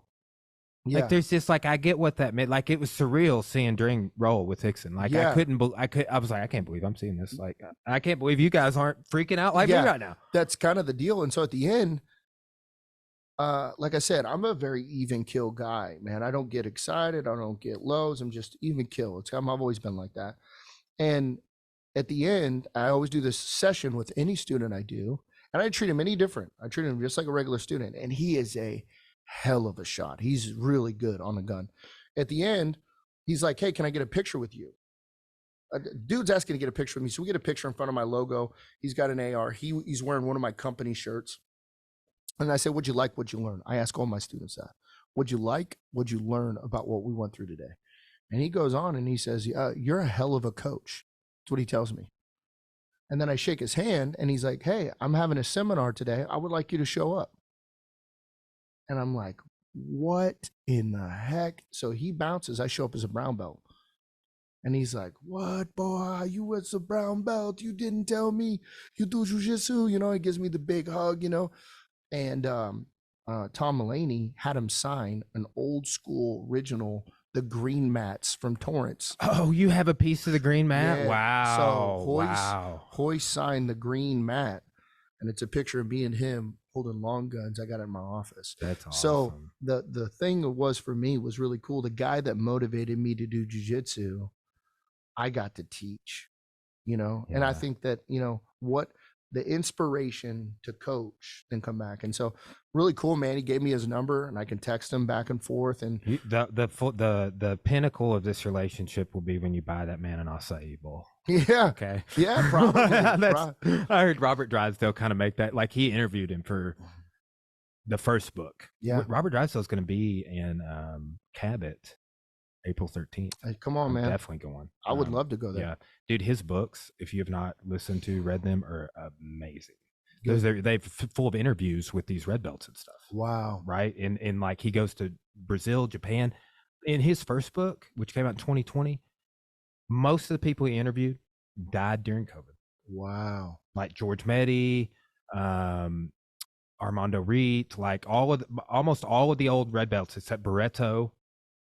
And there's one more, but they've just passed away. Wow. And they like a few of them passed away from COVID. And then like in Japan, dude, a guy sat in my master's thesis, the curator of the Kodokan Museum, died of COVID. Wow. And so like a bunch of them are like just were that whole 20th century modern martial arts history. Like they were so he captured that. Yes. Wow. I bet that's cool. And it was supposed to be a documentary, but it's like there's all this post-production drama behind it. And so he put out not one, but 2 books. Wow. And they're good. Yeah, I'm going to try to go out to Cabot. That's one thing that, like, for the podcast, I'll say on the podcast is Arkansas is very unique, man. Mm-hmm. Like, you and I didn't know each other, but through Dream, I mean, your gym is very special to me because, well, one, you run a really good business, and how you facilitate your gym, how it looks, everything from marketing is really good. But your gym's special to me because I got my black belt at your gym. Yeah. You know, so it's kind of a cool. Well, I told you, but that's why I wanted to come see you get your first degree. So I was just like, well, yeah, it's every few years type of a deal, you know? Yeah. So, not like it, but you know, I won't get in. I'll say there's been a couple of people, and like, I can't be at every one, but there's been like Clint Clark. I didn't get to see him get promoted. I would have loved to see him get promoted. He trained with me for a couple of years. But there's a certain, like, I would make it a point to be there, you know, if I knew about it. And just because of the community aspect, right? Like you get it on our side of the room, literally. It's like, that's the people I want to be talking to and stuff and seeing. And my students too, and the people behind me in the journey or whatever, I want to help them get on that side of the room. But it's just kind of looking ahead and just like network, being a community with the black belts. I think so too. I think that's really good. I like it that in Arkansas, everybody can train everywhere. I've never ran into a black belt yet that is just a complete a-hole. You know, I haven't either. I've had some that I was afraid were, and then like, now I'm like totally like do private with them or something. You know, 100%. Yeah, I train, and dude, I've been to I've been to Inferno, I've been to Westside MMA, train out in Cabot. I mean, if you name it, I've trained there, and all of them have this open door policy. Hey, man, come in, and super welcoming. And I think in Arkansas, I've trained all over the United States, and some gyms are not like that. You know, some gyms, like I said, I've trained at a lot of places.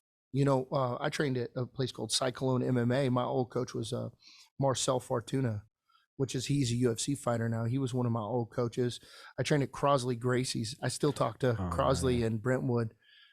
Phenomenal dude. My old coach, his name was Ryan Murphy. I think he's like a 4th degree black belt now, but I knew him as a salty brown belt that just weighed as much as an anvil. All the guys that I've trained with, Big Bill Dean is my favorite. Man, he really introduced me what it meant to be a warrior, and he since passed away. Just all the coaches. Did you ever train with John Jock?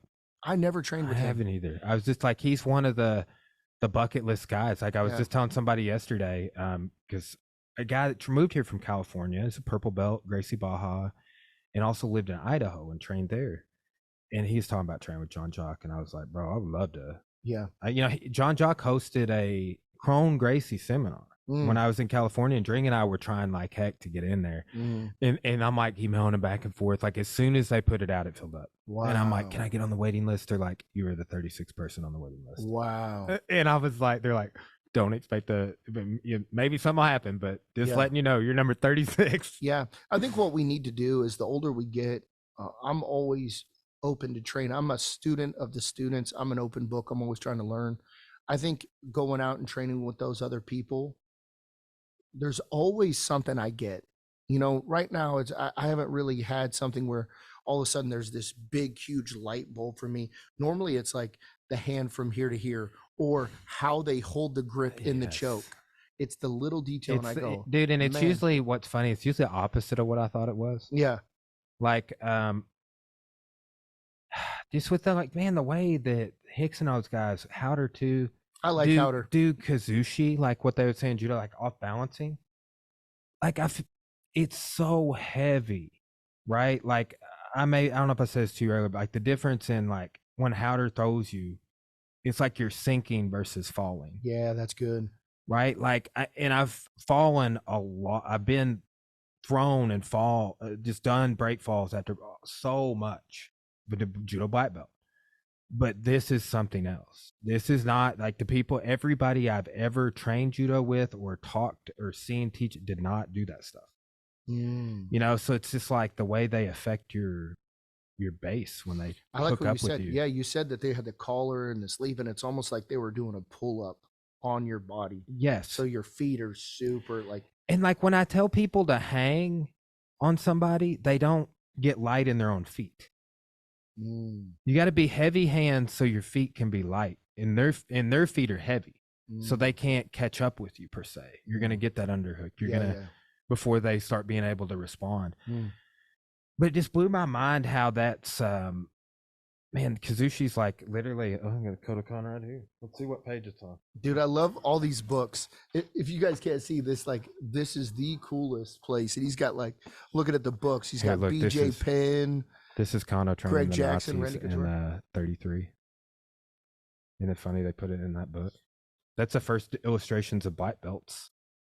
Dang. Training the mind, ethical training, aesthetics, the judo gi. We're getting close. The judo gi. The kimono. Here's how you fold it up.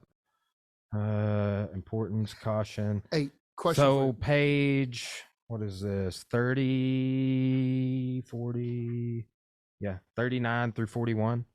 It's like literally the first techniques they show you but they don't really talk about it in that way. I just have never been in a class or even seen like Travis Stevens or anybody talk about it in that way. Well, that's what's really cool is when you're open mind. I remember being a white belt learning scissor sweep, and then learning scissor sweep as a black belt, and it was totally different. The details are different. You know, the stupidest way I've ever seen a scissor sweep shown, you'll like this because of fighting. You're in guard and you turn and you heel kick them and they go like this. That's a free scissor sweep because their weight is going that way. So you heel kick them and then you sweep. So you just get a reaction. What? And they go like that, and then you just go down to the knee. Come on, man. Like that's from the first Hickson seminar I ever did. Love that. I've done that with Jack a couple of times, but it's just like... See, the Marine Corps, one thing I learned about the Marine Corps, I could really thank the Marine Corps for, if it's stupid and it works, it works. Yeah. That's why like wrist locks have been like my jam lately. Like, why would I not go all the way to the end of the lever and submit the end of the lever? So like, in my gym, I tell the students, all techniques are open. I'm not going to put a limitation on you. So heel hooks, wrist locks, what I teach in my gym is tap early, tap often. Because if I can start to educate a white belt at heel hooks, imagine the progression at him or her as a purple belt, right? So get them in early. I didn't start learning leg locks until way later in the game. I was into my purple belt before I embraced them. Yeah. So now you have blue belts that are, really, really good at leg locks. Really good. If I'm not on my game, blue belt's going to tap me. That's how good this guy is. That's all he does is like rub himself down in Jello and watch videos at nighttime. Like that's John Donaher's creepy voice. Yeah. At nighttime, 1 a.m, listen to John. New Zealander accent using Columbia philosophy words. What we're going to do is we're going to take the position and grab the ankle. Make sure we turn it over with a supination. We don't want a feeble grip. Yeah. The dude, how his subtle burns, like people with like Kyle Bain that trains. He sent me one the other day. He's like, "This is totally weak and pointless." Like, and like it just it'll slip those in there like every now and then. I had the chance to almost meet him. I was training, so I fly all over the United States and I teach cops. That's kind of my primary job. And so every time I go, I take my gi with me. And luckily, I've been very fortunate that I come in as the 240-pound black belt bald guy with a goatee, and everybody's friendly to me. I try to be overly passive and just like, hey, dude, I'm not here to fight. I don't want to hurt anybody. I just want to train. Everybody's been very open. I went to train at Henzo's, the blue mats. Yeah. And I remember rolling, and Donner stepped over my head, and I remember there was another cop with me, and I was like, bro, that's the dude. That's the dude on the video. He probably just broke somebody's arms going back to his office. He had a fanny pack on. He had sweatpants and a fanny pack on. But it was really cool. I got to meet the guy who invented Gordo Jiu-Jitsu. What's his name? Was it the De La Hiva he invented? Yeah. Ricardo De La Hiva? No. I can't remember his name right now. They call him Gordo, but Gordo means big. Yeah, fatty. Yeah, he's not fatty now. Or fada means fatty. Gordo means, but Gordo was Helio's childhood nickname. Was it really? Yeah. He was overweight as a child. Gordo BJJ. Yeah, he's on Legends. King of Half Guard. Roberto Correa de Lima. Been teaching just there. Known worldwide as Gordo. Yep. Yeah. Correa, probably Correa, because it wouldn't be ours. It'd be Roberto Correa de Lima, or de Lima. Anyway. That's him right here. Yeah. This is the dude. Yeah. The blue gym. Right there. Yeah. Was Gregor there the day you were there? Connor? Gregor Gracie. No. He teaches there too. One of my students went there and he was teaching the class. Really cool, man. They were very open, very nice there. I thought it was great. I got to train at Marcelo Garcia's. That was a bucket list for me. Yeah. And dude, I'll just say it in front of anybody. He is probably one of my favorite dudes. I got to train in the gym multiple times. He came out also, humble point. I also got tore out the frame at his gym by his competitive black belts. That let me know that there's about 5 more levels that I can't even see yet of jiu-jitsu. They beat the brakes off of me, but in a good way, in a humble way. But he came out, and I told him we were law enforcement, and he was just the humblest guy. Like, hey, can I take a picture with you? And he took a picture with us, and he was like, hey, my home is your home. You train anytime. No mat fee for you. Like, just the nicest guy, That's great. And his calves look like biceps, bro. He was just... And he's a gentle guy. He's just such a... Gotta be. I mean, so I wonder how much he weighs now. I don't know. After, didn't he have cancer? He's been on, he had a surgery, and I think he's been on, treatments, chemo, radiation one. And then, dude, in his open mat, right? He had an open mat where it's not uncommon to have 20 visitors in his gym. And it was just packed. And he got out there and he taught, and he was teaching stiff arms, just his stiff arm philosophy. And I really took heed to that. I try to throw that in my game. He's a huge Hickson fan. I've got 2 of his books. Don't think, no, there's one. Marcel Garcia's Advanced Jiu-Jitsu Techniques. I have a Lovato instructional in which, tick for tack, about 10 techniques in a row are out of that book. Dang. But, whatever. I'm not necessarily talking shit about it, but. Yeah. So real quick, what is I know Hickson, utmost respect for Hickson. Who else have you trained with that kind of blew my mind? Really made an impact on you? Not just, for me, not just about techniques. Sometimes techniques, there's always showstopper techniques that you can see, and it's like, okay, that's flamboyant, fun kind of jiu-jitsu. But I look at the person's heart, and Marcelo Garcia, his heart is huge. I've never got to train with Marcelo, but it's I'm down to this few people left, like Eddie, Marcelo, Jean-Jacques. I've never trained with Eddie. I want to train with Eddie too. Yeah. I'm a big lockdown guy. For a big guy, I love the lockdown. Dude, next time I go out there, I don't know. I could probably, because Kyle trains here, and Kyle has had 2 matches with Craig Jones in the last year, and goes out, fought on Quintet in Tokyo 3 months ago. Wow. And fought, lost to Craig in the semis at ADCC last year. Wow. 18 months ago. I babysit his dog when he goes out of town. Wow. So, but he's walked up in here talking on the phone to Eddie Bravo. I thought about when I was going out there last time, bro, we "Yeah, said if you do problem with me," but like I don't want to like it's just like dude, Hickson let us take pictures last time, and that was his idea. He's like, "Yeah, Brian, just take pictures, whatever you want," and I'm like, and then he like staged the pictures. So it's like, yeah, we do this, we do that. I think what happens is as guys get older. I was talking to Hoyce about this. Hoyce said that there's a weird thing that happens when you become like an all-star. He was really humble guy. Man, I really like Hoyce. Where's the dark blue belt now? Yeah, dude. When he came back, he said, "I fought in a stadium that was packed. There was not one empty seat. I could hear when people would yell, it would make the rumble mat shake." And he said, "Now, I travel around and maybe do a couple seminars at a couple gyms. He says the rise to fame and when it's gone." He said he does this thing with NFL players and NBA players, these all-stars that become like these people and then they're out of the league.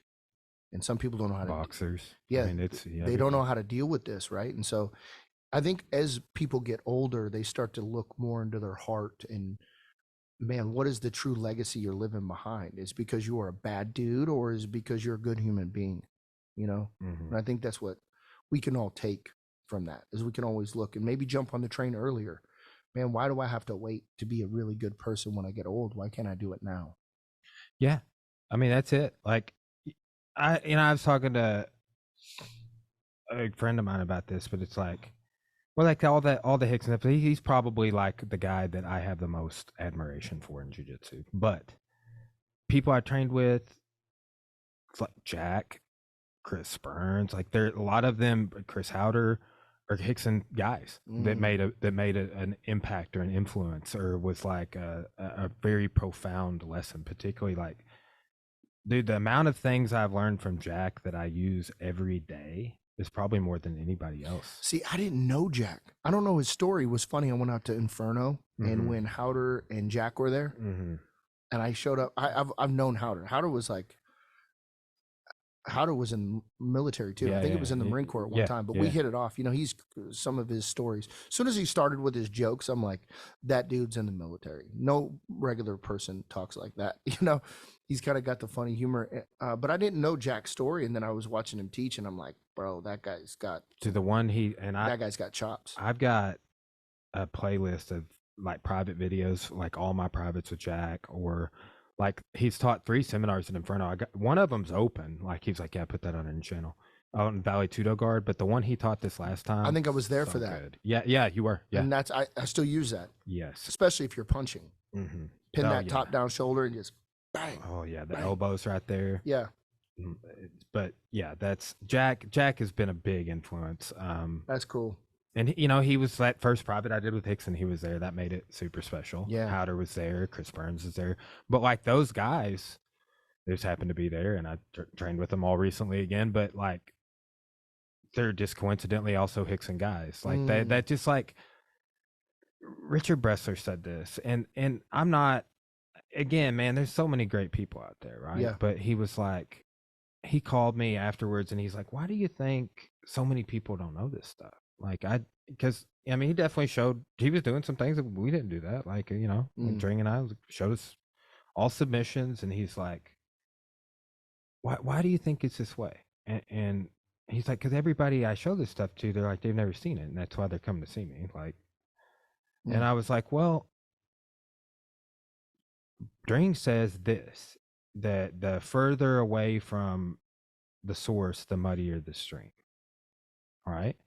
And then in him saying that, he was also acknowledging the stream he was in, right, and had been in, and the reason we were in that stream at that time, right? Like it's just like like every couple of years I go to Brazil. Like is that good? And it's great. Like I don't know anybody else that's been to Brazil as many times as he has. Yeah, honestly, no, he goes every year. Yeah. And he's going again soon, trying to go before Masters Worlds again. He's doing it again. Didn't he do that 6 months after surgery? Right? Like, so awesome. He has nothing to prove. Exactly. That's why it's so amazing. But, I said that to Richard, and he goes, Horian would always say stuff like that, but I thought he was just selling me. Right? Because this was Horian's first student. Started Yeah. training with Horian in 1978. Oh my goodness, dude. Dude, you got to listen on Audible or just buy a copy. When I was in Cali this time, I came back and I got a couple of years ago for Christmas, I got McMillan a copy of the Gracie Jiu-Jitsu book, the Helio book. Yeah, right? the master text. Yeah, the Gracie master text, exactly. Master text. But then I borrowed it from him and took it out to California, got Hickson to sign it. Get out of here. And then when we trained Bressler, I messaged Bressler. I was like, bro, you got any books? You know, I want to get a handful, and will you sign them for gifts? And he's like, yes. So he had 3 books. So I gave one to Dring. I gave one to Josh. So cool. But this dude, worth defending. How Gracie Jiu-Jitsu saved my life. That guy, Scott Burr, I was just here, like 2 privates back to back with him. Dring and I did California, and then here, and then Dring had him in. Another one of those guys is just like, bro, you're doing different stuff than everybody else. Yeah. It's interesting to me. Like, I felt that. Like, I tell people the first time I trained at Tixon's, like, I tested for my judo black belt the next week, and the things he showed for base and some of the throw defense and getting in the grip and clinch, I still use to this day, and I used in my black belt testing in the Randori rounds. Right? Like, he just did. This guy's like, at that time, he was still didn't have any issues with Parkinson's or that I know about, but there's like 200 brown and black belts there. Cora was one of the only purple belts there. Wow. And this dude's like, he was picking on the head IBJJF ref the whole seminar. Rodrigo Comprito. I just did a webinar with him. And the dude's got blue hair. The guy still has blue hair, still the head ref of the IBJJF. And he's like, Rodrigo, do this. You know, just always like calling him out and then like setting him down. Like, oh, don't let me escape the mouth, you know. But he's like, touch my face. From standing. This is the whole beginning of the seminar. He's like, who here thinks they can touch my face? And like, he like lets like several people try, and ain't nobody touching his face from standing, just like that. Yeah. Boom. Every time you try, he either clinches you or deflects it. And I was just like, but everything he showed that day was like, he was said, we would do submission. And they have a unique method. This is how he fleshes a lot of the stuff out. And I use some of it teaching this weekend. But he's like, oh, Ryan, how do you escape armbar from guard? And you'd be like, oh, I do the stack. Okay. I like to get the leg off. Hey, you know, Rodrigo, what do you do? You know, Brian, what do you guys do? Blah, blah, blah. And they'd be like, anybody got anything else? And then, no, we don't. And then he's like, okay, if you do the armbar this way, none of that shit works. Wow. Right? Like, that's like it's. So he sets the tone. He gets the buy-in by tell me all your knowledge. Oh, so what you don't know is this. Yeah, that's good. And 2, another thing, I do this a lot now, and I was doing it with some of Caleb's people, and they were like, even Eddie is like a brown belt, and he's good. Like, I joke that he's a fake brown belt, right? Like, and I use him to show some of the techniques, but it's like, you know, I'm like, I'll show it a couple of times. I'm like, okay, now you do. I'm gonna walk you through it, right? Because they do that because guess what? Eddie's messed up right there. The third part of the technique he forgot. About 40% of people were going to forget that exact thing. And then another percent of people were going to forget the first part. And another percent of people are going to forget the last part. And, you know, but it's like they're like, okay. So it's like a demonstration. So you see that person mess up. You remember that. Because you just see the instructor show it perfect. And that's not, and then you get back and it's like, but then you have the student have success doing it on you. And then like Hickson's notorious, like the second seminar I ever did with him. He only used like beginners. There's like traditional martial arts people there, and he was using them. Like, oh, you see that? You see that? It's wild. And the first time I did a private with him, like he's like, Brian, get down, put me. He escaped my headlock. Let me get out. And then he's like, now escape. You're like, no. And I was just like, and dude, Jack is funny because he's shown me all this stuff. He's like, he's gonna ask you to escape that headlock. I feel it, and he did. And I'm like, I'm looking over at Jack, and he's like, and I'm like, I can't get out, bro. Yeah. But then, dude, the headlock escapes we came away with, and this is the full story. This is a big lesson for me too. Like the techniques are lessons, yeah. But I'd been listening to Chris Howder podcast before he came on my podcast, which was such a great conversation. Like one of the only podcasts I've re-listened to that I did twice, right? I re-listened to it twice. Yeah, come on. Right? But I like that. Chris Howder, I'd heard him say in a podcast, and I asked him about it on mine. I'm like, his first private lesson ever with Hickson, he did headlock escapes. And when I say headlock escapes, I mean like Kessa, but you're just grabbing their head. Yeah. And then Howder's like, he's like, oh, what's your question, Professor? You're the highest rank, And he's like, oh, my headlock escape's terrible, And I'm like, that's the first lesson you ever did, bro. But like he was getting his mind blown the most. Yeah. And he's 58, was a 6-degree highest strength there, and I'm just like I'm getting my mind blown that he's getting his mind blown. Wow. I'm like, I don't even know how I'm supposed to respond to this shit if it's blowing your mind, bro. Like, yeah, I'm just happy to be here. That's really cool. I think it's because, we have jobs, some of us have jobs, so we're doing other things. These people live it. That's all they do. That's what they get up in the morning, they go to bed at night, and jiu-jitsu's on their mind. So that's all they do every day, 365 days a year, versus us, on a real good week, I'll do 4 days a week. Fighting, either stand-up or jiu-jitsu, 4 days a week. This dude's every day, all day. So the details and things that he knows, and his whole life has been dedicated to it. So when you walk in, I mean, you're getting some really good information. I think that's cool. Bressler threw me a whole other. He's like, show me what Hickson showed you on this. Like what? Because I told him that Hickson, I'm like, well, I couldn't even get out of a headlock until I tried to take it for the first time. I was like, it was the opposite of what I thought. And he was like, and then Bressler's like, okay, show me. And Hickson was probably doing this and didn't say it. And he's like, I had this on, and I was just like, it could get any better, bro. That was the but like I that's felt good. But I also, I think the trap is.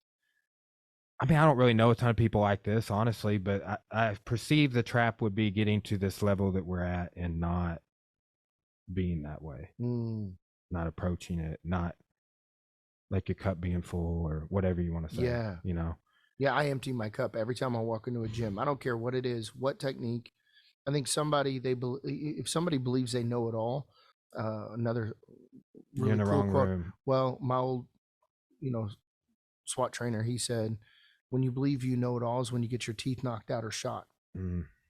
So, I mean, that's a good way to stay humble. Yeah. So I'm always trying to learn. I mean, I think there's so many nuances. You can't learn it all. It is. I mean, that's why I keep going back to specialization idea. It's like that there were all of these specializations before in Japan within jiu-jitsu. I love that you shared that. I need to internalize that. Because sometimes I have a hard time trying to explain my philosophy for fighting, for violence. I call it the spectrum of violence. Remember I was telling you about the bear shark mentality. If a bear owns the forest, that's a really good Muay Thai or boxer owns the forest. Anybody under those rule sets in that environment is getting jacked. But as soon as I take him and I throw him in the ocean, he becomes jiu-jitsu bait, right? So shark represents jiu-jitsu or submission wrestling. As soon as I take that person, throw it up, and he has to be in the environment of a bear, he becomes fish bait, So that's why you got to train in both environments, man. You be proficient at all of it. Don't be perfect at any of it. Yeah. There's one of the crazy jiu-jitsus is like shooting somebody in the eye with a blowgun. That was the specialization. Dang. But on ninjutsu. Yeah. Like the espionage spectrum of things. Like we're talking about snipers. Like what was a sniper then? Was it just with a bow and arrow really far away, like an English longbow, or like the Japanese bows are very long too. But so I like what you're saying is learn it all, but you can have a specialty where you focus, right? So you can. And that might even dude, I've had arrows. I like that. Somebody's trying one time was like, I'm going through a Kimura Renaissance right now. I was like, wow, that's a great way to describe it. Renaissance, bring it back to old school. Yeah, like he's just like, it's just this phase I'm going through. Yeah, like it's my toe holds right now. It's just I keep getting them. Kimura Renaissance. Yeah, I love that. That's a great instructional name. Yeah, somebody steal it. Yeah, that's except exactly for us. Dude, I'll tell you one quick story, man, where I learned I really want to have this philosophy, and hopefully my gym has this mentality. I was training at Gracie headquarters in Torrance, California. I came down there for a GST. It might have been GST, Gracie Survival Tactics 1 or 2, but I came down there. Have you gone through the whole? That's awesome. 1 and 2. I have the manuals and have like done a lot. Except for McMillan, he's certified in the whole program. That Daniel O'Brien's brother is the Uke in those books. I thought it was Daniel, and so did McMillan. It's his brother looks just like him. What? I did not know that. Yeah. So I was going through 1 or 2. I cannot remember. And I remember taking the course, and then I just was going to eat it up. I was going to train there as much as possible. So we do the class during the day. I would shower, go back, get a protein bar, come back and do all the classes. So if you're going through GST, you could go take any class for free. Mm-hmm. So I was there for, I can't remember how many weeks, 2 weeks or a week. So I'm taking it all in. Well, I remember going in there. What was the guy at T-City? Brian Ortega. Yes. He was there too. And I remember being an idiot at this time. This was younger in martial arts career. And I remember walking in there, and I'm in the headquarters of jiu-jitsu, right? This is kind of the Mecca. Mm-hmm. Henner's there. I'm training with Henner. Horion, I'm training with Horion. Just a really good experience. Well, I walk out on the mat, and I kind of sit down. I'm watching. It's kind of an open mat. Guy slides up next to me. He's kind of got curly hair, kind of rambunctious. And, hey, man, welcome to Torrance, man. Welcome to the headquarters. Are you a student from out of town? And I go, yeah, I'm out of town. I think I was a blue belt at this time. Might have been blue or purple.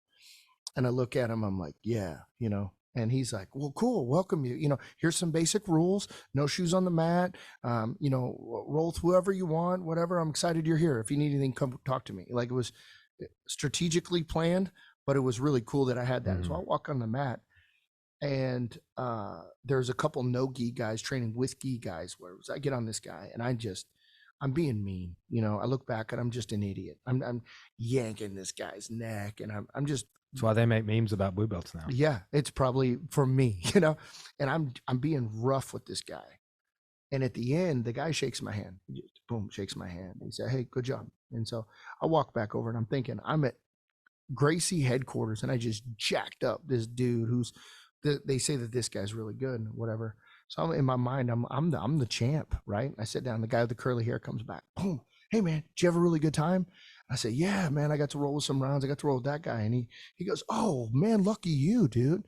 He's one of our local champions. He's about to go to the UFC. Time out real quick.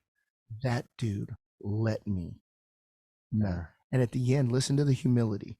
He shook my hand and didn't tell me that he was going to go to the UFC, that he's a 2-time world champion, that he's the curly hair guy said he's the second best guy in the gym. This guy let me roughhouse him. And he could have said on the end about, hey, man, really good rolls. Hey, try to be easier on other people. I'm one of the local champs. He could have stuck me there and let me know, like, hey, I let you just do that. But instead, he didn't say anything. Hey, good job. And I sat there and I watched him, roll after roll destroy people. He let me do that, knowing that I was an idiot. Do you know, I've heard Craig Jones tell a funny, similar story like this. He goes, oh, yeah, I teach seminars. Everyone wants to roll afterwards. Yeah. And, that's a really good, your impersonation is really good. That was good. He's like, so I'm going to let Ron tap me like, not once, because if he tells his friends he tapped me once, they might believe it. But if he tells them that he tapped me 10 times, no one believes. And I'm just like, genius. Like, yeah. If he hooks up with somebody and they're rolling super hard, he's going to be a submissive roll for him. That's what this guy did. That is genius, And I look back and I remember saying, like, and to emphasize the philosophy, Billy Cunningham. Oh yeah. So Billy rolled with Horion Gracie, and Horion rolled with him like 5-minute round and never submitted Billy. Okay, are you telling me that Billy's that good, or did he take care of him? Yeah. Man, that's the wins. The techniques are all good. Those moments. Well, those are the big, like the lessons from the Hickson room. It's like, it's stuff like that too. Yeah. It's more than the techniques. It's like seeing him try and figure something out he doesn't know. I'm like, bro, I thought you knew everything. I love that you said that. You shared that with me. It's really good. He's like, I don't know. Yeah. He just openly admitted, yeah, I've never fought in a cage. And I'm like, bro, he hasn't. Wow, I never, like all of them were ring fighting. But he was modeling for you humility, just like that guy at Torrance modeled for me, that I know deep down in my heart, looking back on it, he let me do that. Mm-hmm. And I go, dang, I need to do that. So when I have a newer guy who comes in and gets all crazy, I just need to be a passive roller. And at the end of the day, shake his hand and let the story play out. Well, and that's the way you're going to remain uninjured too. Like so that's good. We could all learn from that right there. Yes. Dude. Yeah. Good times. Well, bro, I got to go teach a noon class here in a minute, but I'm kind of sad to wrap it up. Dude, I am very thankful. Great conversation. Really good conversation. Yeah, and I got nothing but covered some good ground. So. Yeah, I got nothing but respect for you, buddy. Likewise, bro. Thank you. This is like a home away from home. I appreciate you coming down when I got my first degree, and you're always a proponent of what we're doing. I like it, like McMillan. Like he's so great, man. I'm very fortunate to have him. And you guys serve veterans and first responder. That's a special niche in my heart. And you guys have the Warrior Project that you guys do, the nonprofit.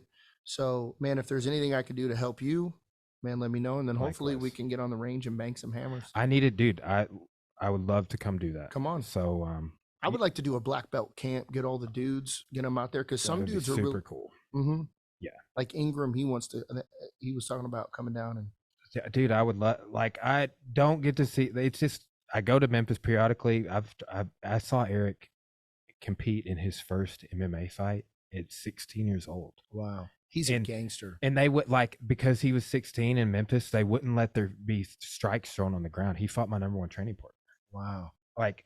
But man, Eric's great. We stayed in Vegas together at the Super Show at the Stratosphere one year. Just is a great dude. If he comes down, I would, because I like Eric, and he came to my wedding. I just the busier we get, the harder it is to go to Memphis to hang out. Imagine if we can get Dream to get all the black belts together. We train as black belts. We go to the range, shoot as black belts, and then we burn steaks and have a beer or two. Yeah, it'd be great. Well, and I really would love to do something like that, because that's like being in these rooms with Hickson. It's that's all his guys, and I'm not saying I'm one of his guys. It's just I got in the room with some of his guys, and I see how they're interacting, and it's they're Hickson black belts, and they're there to hey, Coach, how do we do this? How you want us to do it? How do we tell our people about it? And he tells them, do it this way. You tell them this way. Do it in this many classes. Wow. So that's good, man. Well, thank you for having me on the podcast, right on, bro. buddy. Yeah, right on, man. Thank you again for coming, bro. We'll see you soon. Count.